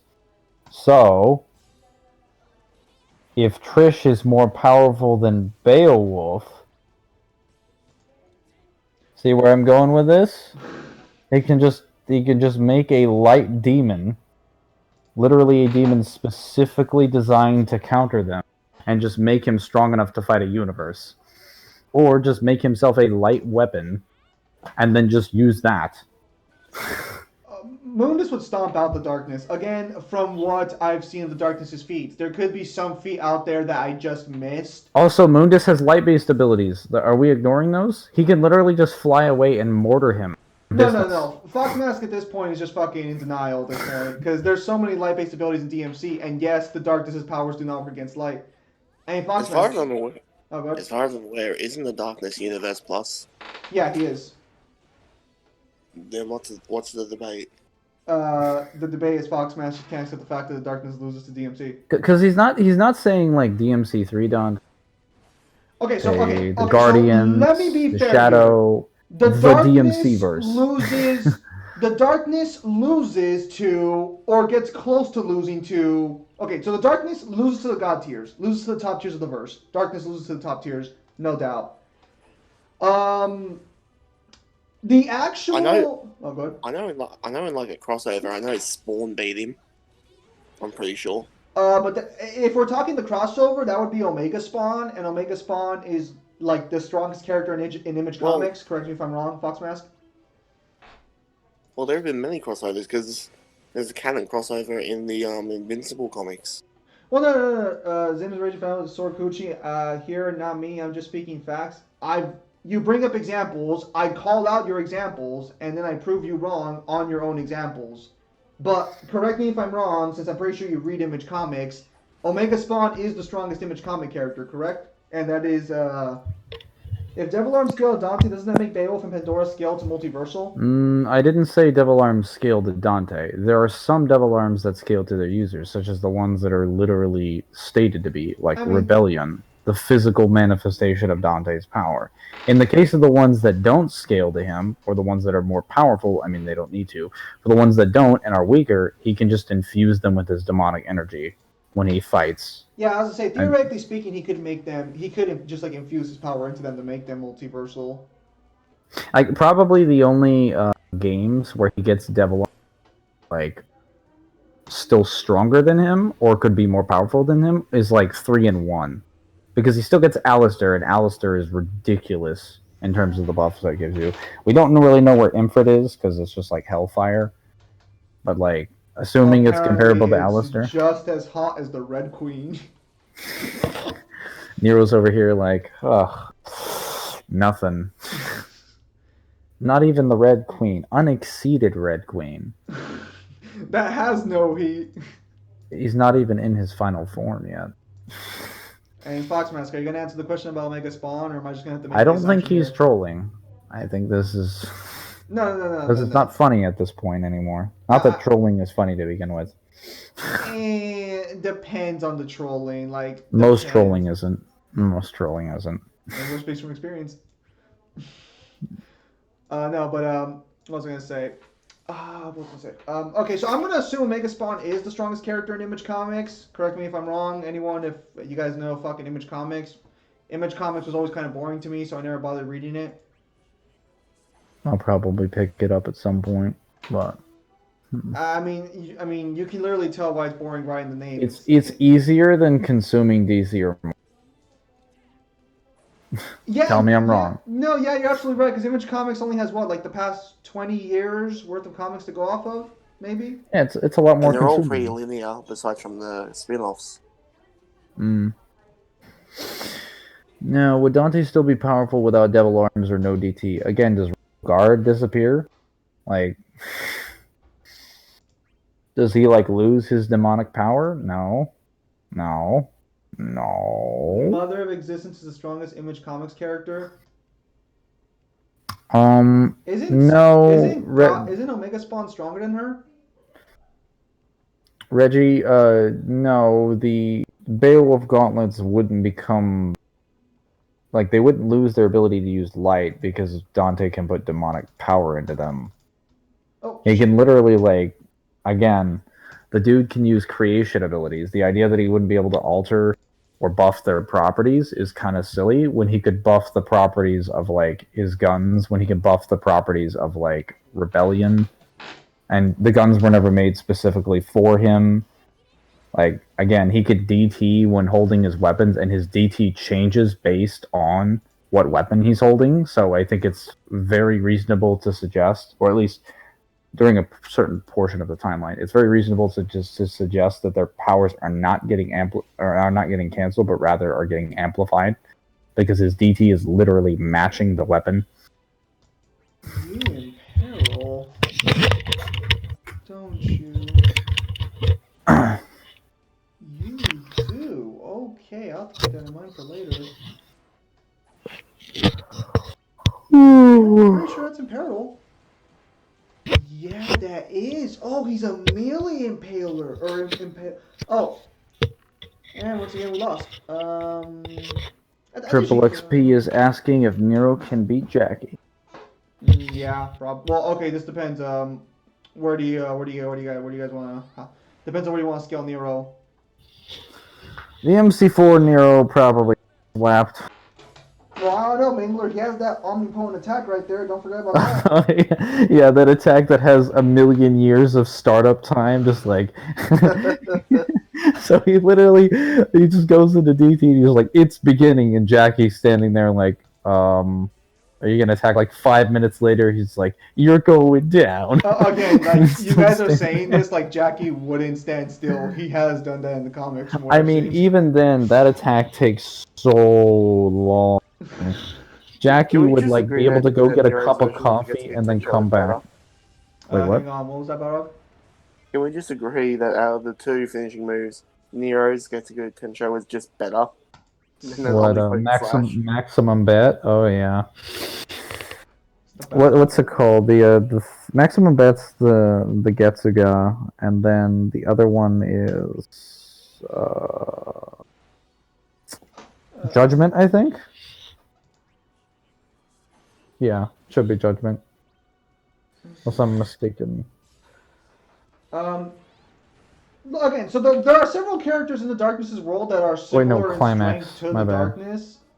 Like that's not something that's not something that's like strange or anything. That's a thing that does happen. That is confirmed in the series that there are characters who are as strong as the Darkness or close to his strength. But he can fuck with them completely, which is where things get complicated. Because the Darkness can completely remove his ancient enemy from existence, but the ancient enemy still exists. It's just that it doesn't work. It's just like it doesn't remember what it is. If that makes sense. Okay, Balrog and Mangler, have you an anime called Plunderer? I'm not familiar. Wait, What about you? hang on. I think I might know that one actually. Is that the anime where the dudes go around like sleeping with every race of girl? Is that one? That does not sound like what a name implies. Well, it's because I know there's this like fucking brand new anime that's pretty popular among people, and it's like basically a dude and his friend go around sleeping with like a girl from every like race in a fantasy world. I don't watch it because it seems kind of stupid, but That I just think sounds that's like anime porn. I think it's an actual anime. I think it's like High School DxD where it's basically hentai, but they're not gonna call it hentai. Wait, High School DxD, is that like, what's it called? It is Sentai. No. The DxD, what does that stand for? Okay, technically, it stands for a power up he gets at the end of the series. It's like Dragon times Dimension or something is what Isn't High School DxD the anime with the undead? No. that is called High School of the Undead. You uncultured Oh, swine. okay. I actually got those confused. My bad. Just watched season one of that. Which one? High School DxD or High School of the or Undead? It's I've High been of the think- Dead, not I've undead. been I've been Is it High thinking School of Dead? I've been Yes. thinking this You're whole thinking time. you're thinking of that boring show, The Walking Dead. Fight me, that show got shit after the prison. Bold of you to assume that show wasn't shit to begin with. Ooh. I'll Hot do take. the real hot takes here, ladies and gentlemen. The real truth. Mingle, you were saying? I always assumed like when people said High School DxD, I thought they meant High School of the Dead. No, okay, so originally I thought High School DxD was referring to the girls' cup sizes. Because, like, that's what I thought. But when I was researching, like, the story just to see how powerful it gets, it depends on where you want to scale it to. You could argue for higher scaling than, like, fucking planet level, but it's basically planet level. No, apparently at the end of the fucking main series, the author makes DxD mean the power up he gets at the end, which is like this super fucking epic dragon form. That he doesn't gain with boobs, actually, for those of you who watch that series, because he gets all his power ups through sexual drive, but not this one. Truly, it's an anime. It's a anime of culture. Oh, we got a new fucking map set up. I actually didn't mind watching High School of the Dead, but it never got finished because the author died. I was always kind of wondering what happened to that show. Yeah, if I remember correctly, the chapter So what happens is that the kids, basically the students with what's left of their little gang, are making some progress to the town, trying to find like weapons and shit. Why? Well, why? They're in the middle of a zombie apocalypse. I mean, like, but like, don't they already have like a base set up and everything? No, they usually need to keep running because like any amount of like large sounds attracts the undead. Okay, And like there's so always something that happens. correct me if I'm wrong, and just bear with me here. Zombies can only walk, right? No, they can like. Well, it depends on which zombies you're referring to. Okay, Also Because depends what okay, so verse. what are the rules in this series for zombies? I don't. Again, my memory is a bit hazy, but if I could remember, still like fast walk, and there are like shit tons of them. So generally speaking, you can't do the little bob and weave thing that you could do in Dead Rising, where he's like, "Oh, run through the gap in the crowd." No, no, no, no. There's so many of them. You'll just get destroyed if you try that. So they're like, we don't want to. They're also kids. They don't want to take any chances. So they just take the next building and they just do a lot of This guy running. never played Left 4 Dead. No, I played Left 4 Dead, but here's the thing I was trying to get to. Like in a zombie survival situation, why don't you just? And I know this is crazy. Just like stay in one area, kill all the zombies around that area. There's only a finite number of them. They're not going to increase massively over fucking time. I mean, when you're And killing them, you're making sounds, right? I mean, again, there's still a Which finite attracts. number of them. Like how many Yeah, people? yeah, but like, do you have a finite amount of stamina? Dude, Like, thankfully my gun doesn't get tired. Thanks, Second Amendment. thankfully your gun does. Unfortunately, your gun does have an ammunition. Well, if you don't maintain it, it will get tired. Yeah, That's when you toss aside for a new gun. Thanks, Bachelor. yeah. Let's just find a new gun in the middle of. Why do we ask all these zombies? I mean, Find I've another literally kill them. seen clips for the series. They're literally walking around with high caliber sniper rifles and shit. Very clearly getting a gun. Yeah, not that hard. it takes a while for them to get to that, and once they're getting to that, then they're trying to set up a base of operations. And I think the last thing I remember is that there's some navy vessel off the coast of where they are, I think, which is Tokyo or somewhere in Japan, and I think the father of one of the main characters, I think the girlfriend of the main character. So like the girlfriend of the main character is like an admiral or something in the Navy, and they're planning to launch like an invasion, an operation to rescue any survivors inside, mainly his daughter, and it just kind of ends with that, if I'm not mistaken. Wait. So the entire world's not fucked? It's just that one area? I'm It's unspecified. yeah, it's not really clarified. Because I was gonna say, okay, hang on a minute. If the entire world's not fucked, how have the military just not stepped in and just taken care of the zombie threat with either bombing it or something? One of those situations where like Don't you tell don't me know the how to United handle it. States is gonna fucking hold back. Don't you fucking lie to me. No, the We United bombed it States once, just we'll be like, bomb we it can again. finish the job.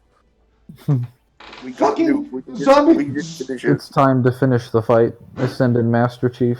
Zombie apocalypse shows up. Fucking America just looks at it and is like, "It's time to bomb." We'll just send our rednecks over there. They'll handle the job. Florida man, your time has come. I think there's a scene where like one of the main character's best friends, like he gets this girl that he's interested in, and she's like, in order to get them inside the building or something, she does something, and she's stuck outside in the parking lot. And they're trying to be quiet as not to attract the sound of the zombies, but in order to keep the zombies off of them, she has to make a ton of noise. So she basically ends up having to scream, and that attracts all the zombies to her. And I think he's forced to like blow her head off so that she doesn't get infected. It's like it's some really like dark shit because he doesn't want her to suffer. So he's like, he literally has to like watch her in the sight of his gun and be like, this is not what I wanted to do today.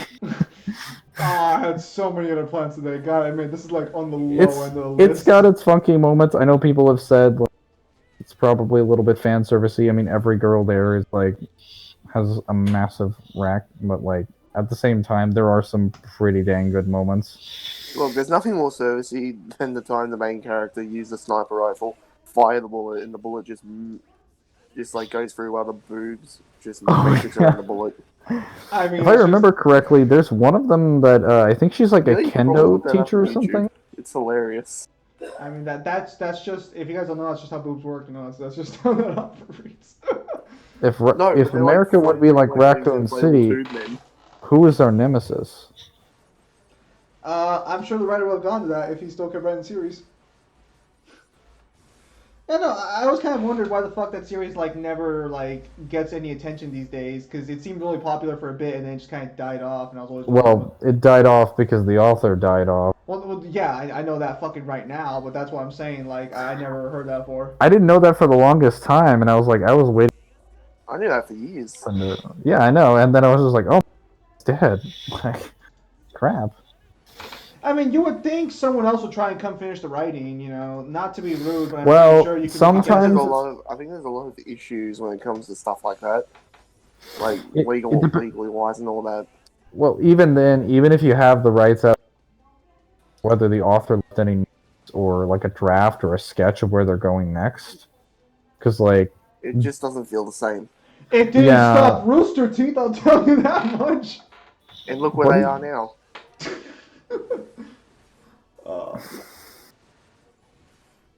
No, but instead of Dffoo had like an actual outline of what to follow, but they just decided, nah, we'll go off our own stuff. I was gonna say, I mean, I fucking, depending on if you want to listen to that fucking guy or not, apparently they just fucking ignored Monty's fucking notes.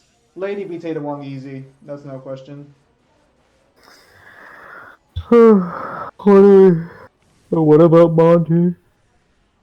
Oh, well, you know, because a high school dead guy dies and fucking, you're over here saying that, no, that I guess there's legal issues with picking up the manga for someone else, and I'm just like, someone should have told Rooster Teeth that.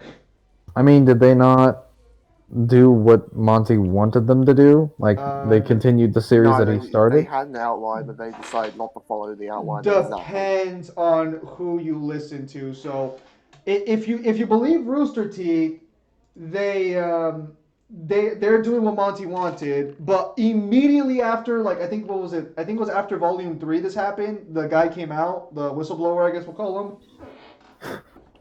Mm-hmm. And he basically said that Rooster Teeth was completely ignoring all of Monty's fucking notes, and that apparently they were, like, fucking ignoring his wife too or something. I'm not too sure on the details. Oof. Well, the thing with that is you can actually believe it because the actual tone difference and lack of fights in each season after that just became more political and more shippy. Well, okay, more shippy. I'm gonna fucking say something and give a fucking hot take there. The series was always shit bait. There was never a fucking point where that series was. I mean, when is Sean just, like, not looking at Kira over here and is like, I mean, I know I'm just eye-banging, but we could be doing banging. Look, I'm just saying, like, I understand people are saying it got more shippy, but I'm gonna be honest here. Were you not expecting the show to be about a bunch of lesbians from word go? That's how I took the show when I first fucking saw it. Like, I immediately expected some. Were you just like, well, there's humans in this show? Check. Okay, what sex are they? Females. Check. All right, they must be lesbians. Because somebody's gonna bang, and there's got to be some explanation for it. This is how it happens. I mean, He would come to the same conclusion if it were all men. He'd be like, yep, they're gay. All right, there's men and women. All right, they're. Honestly, these days, that's honestly how I come to the conclusion for these things. Like, I see this and I mean, I'm like, yeah. There's ships in almost every franchise. Okay, because as much as people don't want to admit it, everyone likes romance in. Yeah, some no, degree. everybody loves ships. All people in this call are lying to themselves. They don't. I'm not saying that I don't. I'm just Your saying, hentai search history begs to differ. Yeah, hang on, let's look it up. You like some form of shipping, even if you don't like others. Yeah, just to some capacity. Whether or not it's canon doesn't matter. Although That's Rooster Teeth Virgil does with the have- darkness powers. Wouldn't that just make him weaker, though? Because now he could be defeated. Whereas Virgil was like, yeah, I once held the power of the light demon in my hand. And it's like, now I hold the power of the dark demon. and it but, like- sucks. Fuck. Virgil's own powers cancel out the darkness powers. Yeah, he'll get angry at that because what if he like again his summon swords with enough demonic power that they get really bright, and he just starts canceling out his own abilities. He's gonna be like, "This is stupid." What if he brought a torch with him? No, seriously, right? Well, hang Like, on. I think Yamato glows on its own, right? I mean, if you want to look at terms of a light source, you know how bright it is in that cutscene when he shoots, when he literally cuts the fabric of reality, like a bright blue. Those judgment cuts are very bright. So every time he fires one of those, his darkness is gonna be like, yeah, no. Caboose is Like, the strongest restricted character. Are we talking physical strength, or are we talking like power scaling? For those of you who never watch Reverse Blue, Caboose is he's a slow. I mean, he's a slow dude who just has monstrous I'd say strength. physically. I'd say physically. Yeah, I was gonna say because if you want to talk physical strength, I mean, Like it'd either be between him or Tex. well, I mean, if we're talking no, restricted Tex strength, would beat him. It's in physical strength too. Caboose. Yeah. No, I think it's been confirmed in the series that Caboose is physically stronger than Tex. It's just that Tex is a way better fighter, so it's like no. What do you mean way better fighter? You mean a fighter? technically they are fighters. If you kept up with the last season, Okay, Tucker is a fighter. Tucker Actually- is the only fighter. no, well, no, no, and no. Simmons is a They're- gunner, they're and then all- and then what's it called? Griff can use like most weapons, and then Yeah, Sarge can but- order people around. Yeah, And- no. That's actually I think that was one of the running gags, right? That Griff can use like any weapon. Yeah, I didn't know if that was a gag, but like I noticed holding a different weapon. Like he's holding the brute shot, then he's holding like I think another rifle, and then he's holding like a machine gun, and then he's like on a gunner. Then he's picking up this random cone or something. Because I remember, I think it was in season 4. Yeah, I think it was season 4, where fucking he's talking to not Tucker. He's talking to Simmons, and Simmons is pissed off that Griff knows how to use this shit, but he can't, and so Griff gets to keep it. Caboose is a better fighter when he becomes Michael J. Caboose. I mean, when he likes to think that he's like Omega. If we're talking about the Caboose that like fights the Texas, versus the Caboose that fought the religious Red and Blues. No, the one that fought the religious Red and Blues would have been stronger, because he was fresh off of getting Omega possessed, and he went into like I don't want to say a rage, but like Well, does he not he killed every single one of those Reds and Blues. Like he murdered their entire outpost. Whereas like the Texas, he had help. He had the entire Red and I was Blue gonna team, say, and Carolina and Washington. Aren't all the Texas equal to Tex? I don't think so, because Because it's implied that they aren't, because Carolina beats them. That's an aged Carolina, and Carolina never beat Tex. So if they It's were pretty all much been heavily stated that I mean, well, yeah, of course that you're gonna beat Carolina Tex was because worth. Tex is a fucking robot. yeah, but if they were all equal to Tex, then that Wasn't would have Tex just been like Carolina's mom? 100 Well, Texas beating them. Okay. So Tex is Carolina's mom, or at the very least, the Tex is an AI recreation of Carolina's mom, but is in a the robot director is body. Carolina's dad. Yeah, the Yeah. director's Carolina's dad. So Church is Carolina's dad. Yeah, Church also says like he kept trying to make her, and he kept failing. So that's a direct implication that they're not like the real Tex. I mean, It's also, yeah, well, that also implies that the real Tex was better. no. Okay, the context of that scene is very clearly supposed to be about a personality perspective. Yeah, but 'Cause- personality matters, because if you're just an AI, like a base, actually they're not even proper AI, because when Church interacted with the Tex AI that was controlling them, she literally couldn't remember anything. Yeah. She was just like him after the Alpha got his memories wiped. Or not after the Alpha got his memories wiped, after the Alpha got all of the different pieces of like the fragments ripped off of his body. Like he couldn't, like she just couldn't remember anything, and that was what was controlling the multiple Tex bodies. So that would be nowhere near as effective as just Tex controlling your own body with her own personality. I'll have to check and see if there's like an official confirmation anywhere at any point. Either way, by the time they all fight the Texans, they've all become fighters. I think the only one who technically doesn't become a fighter is Church, but Church was already kind of a fighter before he. Church just possesses people.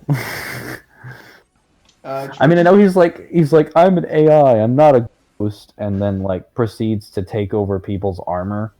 It's like, well, Carolina beat the meta in Death Battle, which is false. That makes perfect sense. Oh shit! Wait, okay. Which Carolina was it? Like, was it with the It Epsilon? was Carolina. It was Carolina with Epsilon. We're going based on season 10. I mean, like, wait, did the meta have all the AI? Yes. Oh, yeah.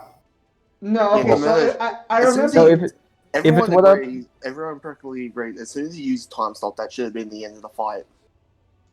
Which it should have been. Well, hang on, though. If this is Epsilon, then Epsilon already knows everything. Wyoming's time stop. And can't he just, like, what's it fucking called? Like, I think what happens in the fight is Epsilon fucks with the AIs, and, well, correct me if I'm wrong, Balrog. Which he does, which is something that shouldn't have been a factor.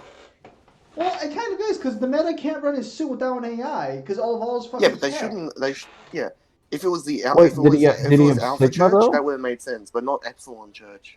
The Epsilon is literally memory. He has all the memories of the Alpha because they were told to him by Caboose. They literally gave, I kid you not. This is literally what happens in season 7 when they escape the what's it called, like Zaboo recreation. I think it's like right after season 6, which is reconstruction, when they escape Freelancer headquarters.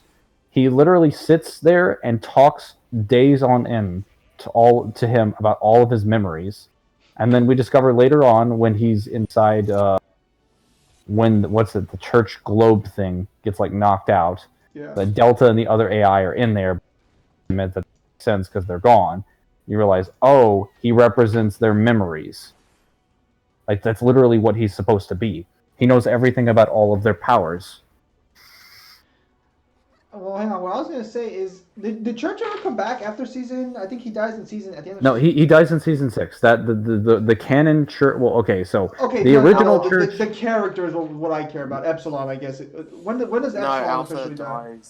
Alpha dies at the end. Alpha dies in 6. Alpha dies in 6. Epsilon dies in 13. The original Church dies in. So they die. They each die about 3 seasons apart from each other. And Epsilon or no other original Churches come back, right? Like I remember they did like a little cameo. If I remember correctly, there was a season 15 where they had an opportunity to bring him back, and then they give him up because they don't want him to. Because like they didn't just go back to like the because there's like a time loop thing that's happening where they open a portal to the past. Yeah, and instead of grabbing Epsilon, they're gonna grab there's also something and just don't. Was it the latest season where the AI god fired something at the moon and it's like representing of the Ruby moon? I'm not sure on that one. I haven't seen anything beyond season 15. So I know in Ruby, what destroyed the moon in Ruby was apparently one of the gods. Ruby has gods in it. It has 2 gods, a good god and an evil god. I didn't hear gods for some reason. You mean a light god and a dark god? Yeah, basically a yellow and a black god. Take your pick. He's actually purple. All right, take it easy, Steven Spielberg. So essentially, these gods, and this is really stupid. So apparently, fucking Ozpin knocked up Salem a long time ago, and then no, he hasn't knocked her up yet. He sleeps with Salem and then dies, and Salem, I guess, really liked that dicking, so she goes to the gods and is like, hey, bring him back, and the light god's like, no, And then the Dark God's like, yeah, sure, I'll bring him back. Why not? Seems fair. Light God's like, hey, don't fucking do that. She came to me first. She loves him. That's why she wants to bring him back. So don't bring him back. And Dark God's like, yeah, that seems alright. Seems legit. I won't do it then. Yeah, and then I think they curse her with immortality because they're like, hey, you they didn't curse her learn with your immortality lesson. to learn your lesson about the fucking cycle. And then they bring back Ozpin. They bring back Oz because they're like, this is the only way they could do this. And they cursed him too, and he's just like, what the fuck? Yeah, they cursed him to live forever to fix mankind because I guess the gods want them to. Okay, like nothing. No. To be fair, Salem does cause humanity to rebel against the gods, and then they kill all of humanity, and then somehow humanity came back. It's not very clear how they came back because I don't think the gods brought them back. Again, in the battle between like the Meta and Carolina, does the Meta have Sigma with him? Yeah, he does. He has all the other AI. Okay, Reggie, yes, Church has always been an AI. Sorry for the spoiler if you haven't watched Rivers of Blue. Wait, he has all the AI rather than just Sigma? Yeah, no. Oh It's no, then literally he can't. him. Then that's if it's When the last season. Reds and Blues spawn him. Oh, so if it's like season 6 Meta, then no, he can't control any of his abilities properly. I don't know what the outcome is as far as, or not the outcome. Well, no, The interactions in that specific battle, but in season season 6 six- Meta was falling apart. He literally couldn't maintain all of his suits and shit because of the fact that having multiple AI in his mind was driving him insane. Like, he couldn't even control his shit properly. He needed the AI to power his suit, but even then, like, he still couldn't properly control it because he had to manage and cycle all of these things through like 6 to 8 different AI, and like Carolina could barely handle Ada and Iota. Bold of you to assume she could handle them. I said barely handle them. So she handled them technically for about 5 seconds until the director decided to activate the little fail-safe scream my wife's name, and then that like destroys her eardrums. Which sent all the AIs into a fit. Yeah. It was like, yeah, let me just drive all you mad real quick, and Hex is like, I'm sorry, I'm gonna knock you out. It'll be easier. And then he's like, let me just take away your AI, and she's, I can handle it. It's like, oh, no, Carolina, it's not your fault. I always found it kind of stupid the director never chose her for an AI. Like, you would think she would have gone the first one since she was the best. Even if, like, you want to argue protective, like fatherhood or something, the first AI would have been the safest one. Weird way to be protective when, you sick the meta on her. Wasn't there something about an AI's personality has to match the personality of the one using it? They have to be Or something compatible. like Because the AI are artificial intelligence. Even though it's artificial, they're still like real, like living things. So they need to have a likeness to you. Like Theta couldn't just match up with York because York was more logical. He was more practical, more pragmatic, which is why Delta clicked really well with him. But then, like, what's it called? North Dakota. He was very like friendly, and like very childish. So Theta really warmed up to him because Theta basically had the personality of a child. I can't remember what Theta's thing is supposed to be. I didn't realize for the longest time. Sigma's voice actor is Elijah Wood. Yeah, that was one of the. I remember that was one of the big Oh, kills. Trust. That's what it is. I could never pick it. You know, actually, Rooster Teeth is able to secure a lot of big name voice actors. I don't know why. Like, how do they attract these people? They've been I on know Mercury is So Yuri. why was everybody sad over Church's death if he was always an AI? If you're referring earlier on in the series, no one knew Church was an AI at that time. Yeah, no, he keeps saying, like, I'm a fucking ghost. Like, even when Washington tells him, like, hey, you're the Alpha, and he's like, dude, I'm a ghost. And everyone is calling Washington an idiot because he's like, yeah, he just possesses people. He's a ghost. Like, what are you on about? That was such a fucking that was a funny time in the show. But then, Doesn't he also then go again, like, boo, motherfucker? Like Church, or at the very least, Alpha is under the impression he's a fucking ghost because what else is going to explain what the fuck he's doing, you know? yeah, he doesn't Because understand he was that you could alive just. before Caboose shot him. Yeah, he just doesn't understand that AIs can like take over people's suits because everyone is in a suit of power armor, and he wouldn't be able to do that to anyone who isn't in a suit of power armor because there are no humans that are not in suits of power armor everywhere that he goes. Very convenient. It's like, yeah, these are just normal people. I must be a ghost because like I died, and then it's like, How well, long will it take to binge watch all 16 seasons? You really only have to watch up till season, what, 10? Because I think 11 is. season. Okay, so everything for like the main canon of the original story is up to season 10. Season 11 to about season 13 is the chorus trilogy, and then I think After 14. that, they had the anthology one, and now they're on the time one. Yeah, so season 1 to I think I went through season 1 to 2 in Right. Like to go through all of them, I it was would actually going to probably. ask. Here's the So, thing: if you just sat down and purely watched it, and you didn't have a job or anything, I'd say a week, maybe a week and a bit. season 1 and 2 will no. go really fast. Well, he's It already on is so season. bingy. He's already on season. Oh no, he's only watched season 4. Yeah, so he's got to watch 1, 2, 3, How do you 5. watch season 4 but not 1, 2, and 3? What kind of heresy is this? Is 4 the one with the Wyoming? Yes, I think so. Is that the one with like the time travel or the time loop?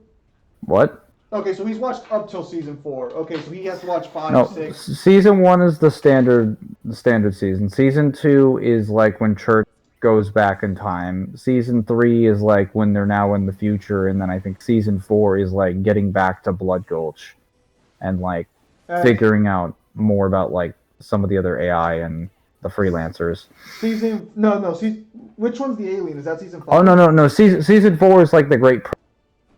My bad. Yeah. That's the journey with Tucker where he like Where he's pregnant. goes. Yeah.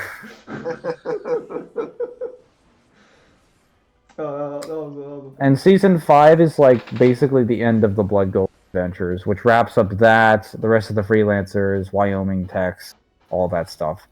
And then that's the last one with Halo 2 graphics. Halo 3 is everything from season 6 to season 10, which is just freelancers. All the like the rest of the freelancer stuff. So like seasons 1 to 5 are like the Blood Gold Chronicles. Seasons 6 to 10 are like the freelancer saga, if you will. And then I don't know season what to 11 call is it. the course. Wait. Yeah. So is the anthology one the one where they had like different animation styles? Wait, what? It's where they did different. Each episode was a different animation style. Yeah. See, that's what I was asking. Okay. Yeah, one of Some the of it was seasons. canon, other stuff was just there for It's hey, season why not? 14, I think. Yeah. Because I know they had the backstory for Locust and Felix there, which is canon. I'm pretty sure it was just filler so that they could have time to write. I heard people saying that the actual story with Phoenix and with fucking Locust or whatever. I heard a lot of people on the internet said that story is actually not canon, or at the very least, its ending's not canon because the ending doesn't make sense with the characters after they go forward in life. I mean, I don't know Pretty much because I just haven't there seen. to show you how they started and what they were doing. Yeah, they were like what, bodyguards or something. Yeah. Oh wait, what are you? They were hitmen, weren't they? What are you talking about? Like Felix and the, I thought we were referring to like some of the startup episodes in season 14 where they explain. Well, what's that episode where they explain or they show how like Sarge gets control of like the red base because like what's it called? Captain Butch Flowers, Agent Florida. He's reviewing a bunch of like the training procedures for like Sarge and some of the other people, and he's like, I need a sergeant who's like just the perfect fit for like the red team, so the Alpha can be safe. It's like, this seems like just the perfect moronic person. It's like perfect. Are you talking about that or? No. Well, It's same part of that season. series. Yeah, same season. But later on, there's one with Locust and them because apparently they have their own little thing there. Wait. Hang on. Wait, I thought they always reference like poor Florida throughout the series. They do. So what the hell? What do you What mean? happened to Florida then? He dies of a heart attack. No, no, in no. his I sleep. know Agent Florida does, but in like the freelancer arc, like in the past, they keep mentioning like poor Florida. What Yeah, happened? well, Does it I'm ever explain assuming what happened to Florida? I think there's a cover up story that they use to explain what happens to him. Because they at the end of season 2, it's confirmed that Butch Flowers is Agent Florida, and that he's sent to Outpost Blood Gulch Outpost 1 to watch over the Alpha. But like they don't, I don't know if I think they confirmed that he's either KIA or Doesn't he die in because of an 10. aspirin? Yeah, he dies due to an aspirin over. Well, That's He's okay, so allergic to the aspirin. he dies due to a heart attack, but then Church goes back in time to fix it and is like, "Hey, I don't know how this is gonna happen, but you're gonna die of a heart attack tonight. So I need to give you this aspirin so that like we can defeat the Reds and none of this weird or inexplicable shit will happen." And then he's like, "Wait," or well, I need to give you this medication. He doesn't tell him what it is. Yeah, yeah, And and then then he Butch is dies. just like, "I'm getting better, better." He's like, "What?" He's like, "What was in that medicine? Did you put aspirin in that medicine?" He's like, I'm allergic to aspirin." He just dies. And he's like, "Hey, Church, I need to tell you something that will solve the war between the Reds and the." What is it? Yeah, no. This fucking dies. What happened to Sarge? Sarge is still with the Reds, right? Like at the end of the series, he's still with Yeah, the no, Reds he's most. fine. Only, Yeah. I Butch mean, dies. you kind of realize as you're watching the series that Well, they wouldn't really do well outside of their group. you don't even see what's it called? I don't even think you see Butch Flowers or like Agent Florida until season 2.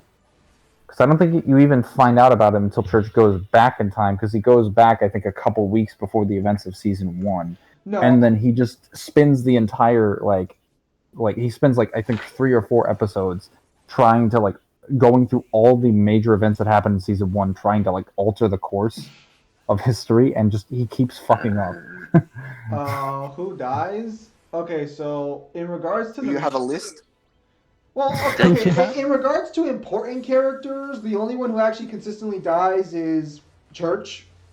Well, Florida is important though because Florida technically affected all of those events I'll if he probably be had been here for alive. maybe the longest I'll stay here is probably another 15 minutes, maybe But yeah, 15. we don't figure out about him until he's already dead, and then it turns out Church is the reason he ends up dying, which is kind of funny. That's always a bitch thing to find out when you're the one who causes everything, in more ways than one. In case of Church. Yeah, I think he ends up turning on the Scorpion tank Yeah, by yeah, yeah, accident yeah. He's the one who sets the Scorpion tank and on a he's fire. just like, "I'm the team killing fucktard." Tucker's like, "You shot Church, you team killing fucktard." Oh my god, I gotta go No, I back and like like binge that. that. No, I like how when he takes over the robot body and all Caboose gets from it is, "So you are a gay robot." Uh, I think if I remember correctly, Lopez gets disassembled but gets reassembled, so that's not really a death. That's I mean, that that's happens just like a all thing the throughout fucking the time. series. Yeah, that's consistent. That's like a Yeah. thing that happens all the time.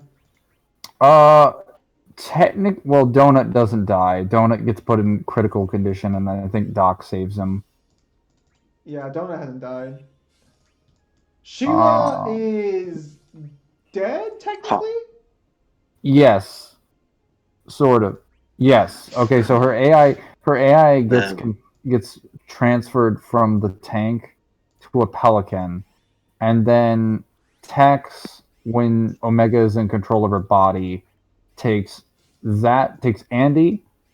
Andy the bomb is already on the plane at that time, so Andy also dies. Oh, um, Andy. so they take the rest of the aliens, Junior, the sword, and just Wyoming's head.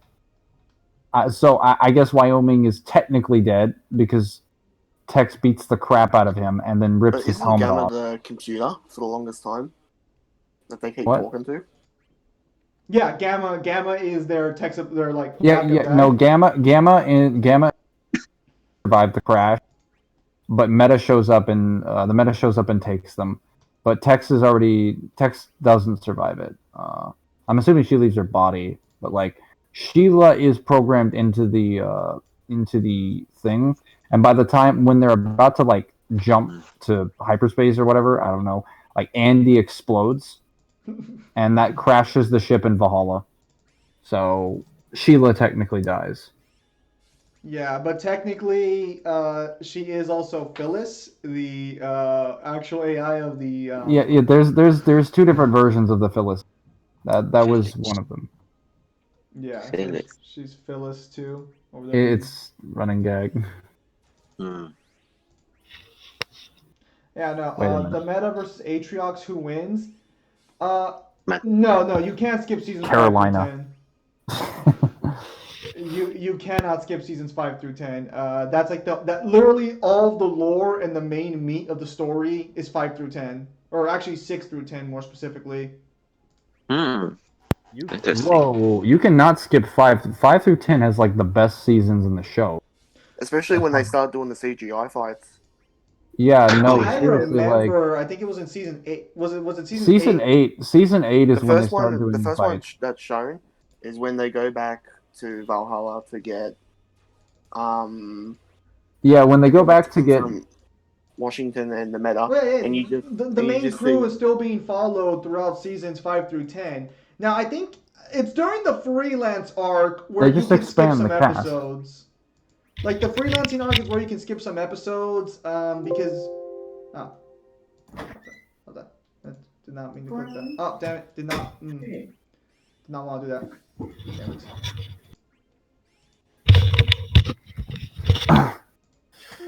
My dog was growling.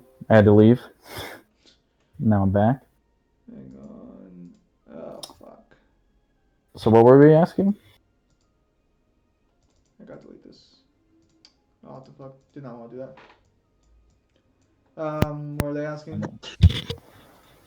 Yeah, you can't skip season 5 through 10, even if you don't care about the story. Literally revolves around the main crew. It just includes an extended cast, some of whom I would argue are better than the main crew.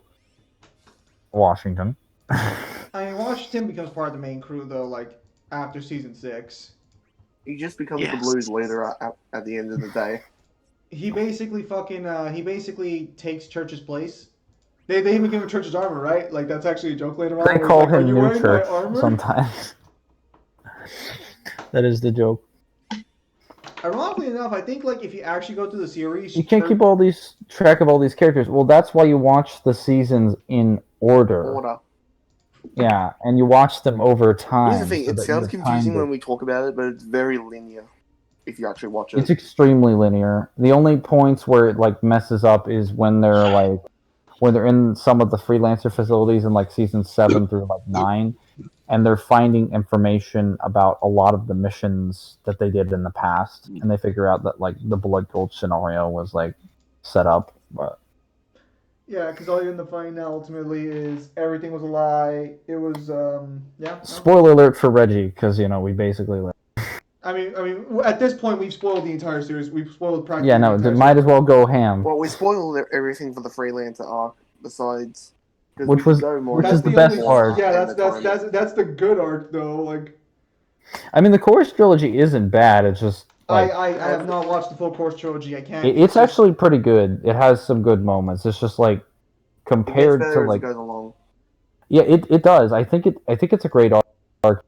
It's just like the free is okay. So the Course trilogy, I think is better than the original Blood Gulch trilogy in terms of a linear story, and the character and the dialogues are probably overall better. Well, okay. The comedy is better in the Blood Gulch trilogy, but that's because at that point I don't think they knew where they wanted to go with the story. The freelance one though, from 6 to 10, is highest in every area though. It doesn't get matched in terms of its quality by any of the other arcs. Casually moving 10 times gravity, so he's the strongest. Actually, theoretically speaking, if Caboose can move in 10 times gravity, that probably especially with that armor he's wearing specifically, which is Mjolnir armor. Or actually, did they actually confirm whether or not it was actual Mjolnir or Mjolnir armor in the series or no? Well, they just say that it's the model before the one they're currently wearing. Yeah, I think Church in season 6 tells him that he's still wearing Mark 5 armor. You should be wearing Mark 6 armor. Oh, okay, well Which, that still weighs a fuck ton. If it is Mjolnir armor, which actually makes every one of these characters superhuman by default, um, yeah, that would make Caboose the strongest character I think in Rooster Teeth yeah, series in terms of I physical think strength. they're all wearing Mark 5 armor for the first 5 seasons, and then they all switch to Fuck Mark yeah. 6 armor. Which doesn't really make any sense because the graphics shift from like Halo 3 to Halo 4 for the Chorus trilogy, and then I still think I think after the Chorus trilogy they shift to Halo 5, if I'm not mistaken, in If season they, 15. oh yeah, so that is technically Halo 5's, or is that's Halo 4's armor? So that's actually not as heavy as Mark 2 as a Spartan armor, Well, I but don't know about what about. Well, actually, the 1 and 4 is the same. Should be the same mark as the 1 and 5, right? well, no, because when you're the Spartan 4's have a different armor than Master Chief, which is one of Well, the no, stupid things about they're Halo not. 4. They're not Spartan 4s though. They're Wait, like wait, they're not okay. Spartans, period. Well, Well, technically they are. okay. Well, some of them technically. Whatever. It doesn't matter. The technicality here is that they're technically Spartan level physique, but they're not like Spartan trained. That's the technicality you have to sit on here.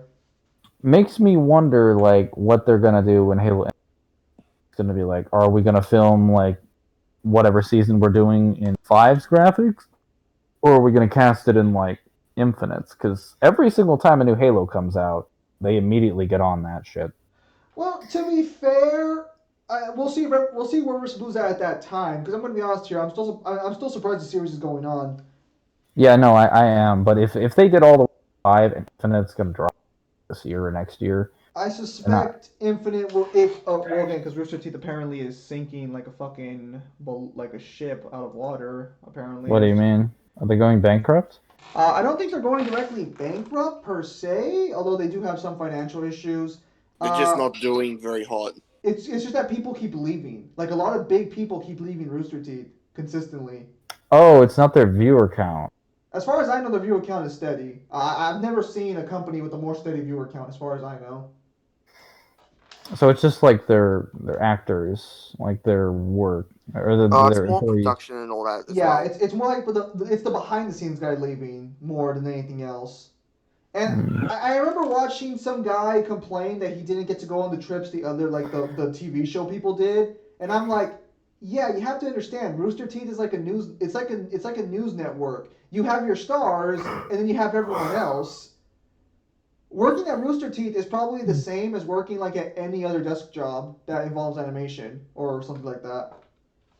You're still doing Hmm. film production, you're still doing all that. The only difference is that I would assume it's chiller, but I think I have heard some accusations against Rooster Teeth as well. Not gonna get into Hmm. details on those because I'm not too familiar with them, but yeah. No, yeah, because Rubber Blue should have ended after season 10. That's when it should have ended. Just now realize like half of the fighter announcements for Smash Ultimates for the base game were just Echo Fighters. Rip. Actually, hang on. Come to think of it, oh, okay. So then season 16 does take place after the events of season 13, or what season are we on right now?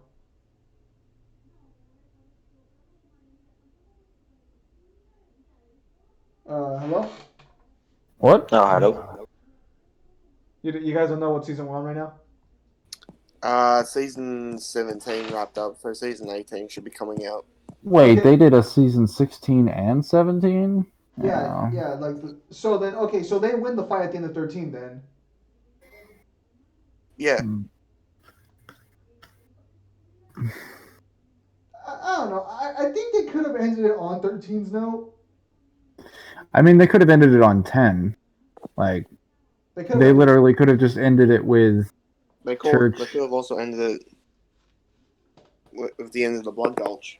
Yeah, no, there's several, like, at the end of every single arc, they could have ended the show. That's what I think that's what's kind of, like, great about their TV show is, like, they have multiple points of where they've been able to, No, multiple, no, no, like, no, no, no. great endings. Okay. Does the Blood Filch, does the freelancer arc end at season 10? Which one's the recharge? Yeah, season 10. It ends.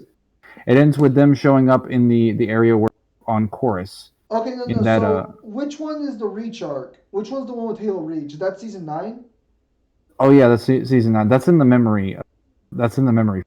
Yeah. That, Okay. Yeah. that So only Epsilon experiences that. yeah, because season 8 is Epsilon gets put into the device, and season 9 is them pulling Epsilon. Didn't someone on YouTube take like all the freelancer scenes from season 9 and just made them into like one big movie? Yeah. People have already matched Probably. together because that's how it should have fucking been. Yeah, it's way better that way. Spartan armor weight like 500 kilograms, therefore Caboose armor would weigh about 5.5 tons and 10 times gravity. Well, the difference here is that he doesn't feel it. That's the important part, is that Caboose doesn't care about the Doesn't weight. notice the difference. Yeah. So that's the important thing to note there, more than anything else. Yeah, no. I guess I'll try watching the course arc then. Personally, after season 10, I was kind of done with River Sleeper. Wait a minute. Is Caboose physically stronger than Goku during the Saiyan saga? What? Can he lift more? Actually, the mere fact of being able to move in 10 times gravity would mean that It's not that he's moving. He doesn't even. Yeah, so Goku. Caboose is stronger than Saiyan Goku confirmed. Well, maybe like the beginning of Saiyan, like Raditz and during training. It probably hit him harder too. But... Well, okay, if we assume Goku's training made him stronger via 10 times training, Caboose is already so strong, 10 times training doesn't matter. Again, I'm not arguing like fucking Caboose can beat Goku here. I'm just saying like if Caboose got his hands on Goku, theoretically speaking, we might have a bad time for Goku here. He could snap his neck. Also, technically, where'd everyone go? It's getting a little late right now, or there's only 6 people left, and I suspect people are because I'm going to be leaving in a few minutes. I think that's why people are kind of getting off too. Yeah, they're sensing it. They're like, weakness, gotta go. Well, I got work in like fucking 40-something minutes. I still have to brush my teeth and eat breakfast. What's my dog doing? Yeah, Working on the weekend. No way. I mean, it's the only free time I have to work. I work from 2 to 9 today, so I work like a 7-hour shift, I think. 2, 3, 4, 5, 6, 7. No, wait, yeah. No, I work a 7-hour shift today. You poor love. I worked an 8-hour shift yesterday. Oh, you poor love. Yeah, but yeah, no. Me sitting there at work at 5 o'clock in the morning. Shut the fuck up! You're just standing there waiting for someone to tell you to do something. Half the time you're not even fucking working. Don't be jealous. Don't be jealous because my job's easy. Yeah, fuck you. Over here fucking talking shit. Yeah, no, but yeah, I actually my checks aren't even that big either. It's like $240 check. Yikes. I do not get a lot of hours. Thankfully, I'm still living at home with like my family's home, so I don't have to pay bills or anything. So. High five. Yep. Mm-hmm. High five. Yeah, but that's the situation there. Yeah, no. Yeah, I guess I'll probably watch the course arc sometime because it's all on YouTube and their website, anyways. I really need to sit down. The chorus arc is, the anthology is, but I don't know if the Shizno Paradox is. What I really need to do is sit down and watch Ruby because I stopped watching after season 5 or volume 5. Dude, after season 3, it felt like filler for the longest time. But here's the question: does the planet Caboose is on have more gravity than Earth? Okay, well here's the thing. Yeah, because if it has less gravity, 10 times. Well, okay. The easiest question here is: do we know what planet he's on, the size of the planet, and is there any statement confirming the gravity is less than it is on Earth? Because if the planet, generally speaking, is bigger, you can expect a greater gravity due to its gravitational pull. So, I mean, yeah. If that's true, he could literally lift Raditz level Goku. And snap his spine. Yeah, Caboose would fucking destroy Raditz level Goku. It's funny because he'd never touch him, but like, if Goku makes contact with him and he grabs his hand, the fight ends.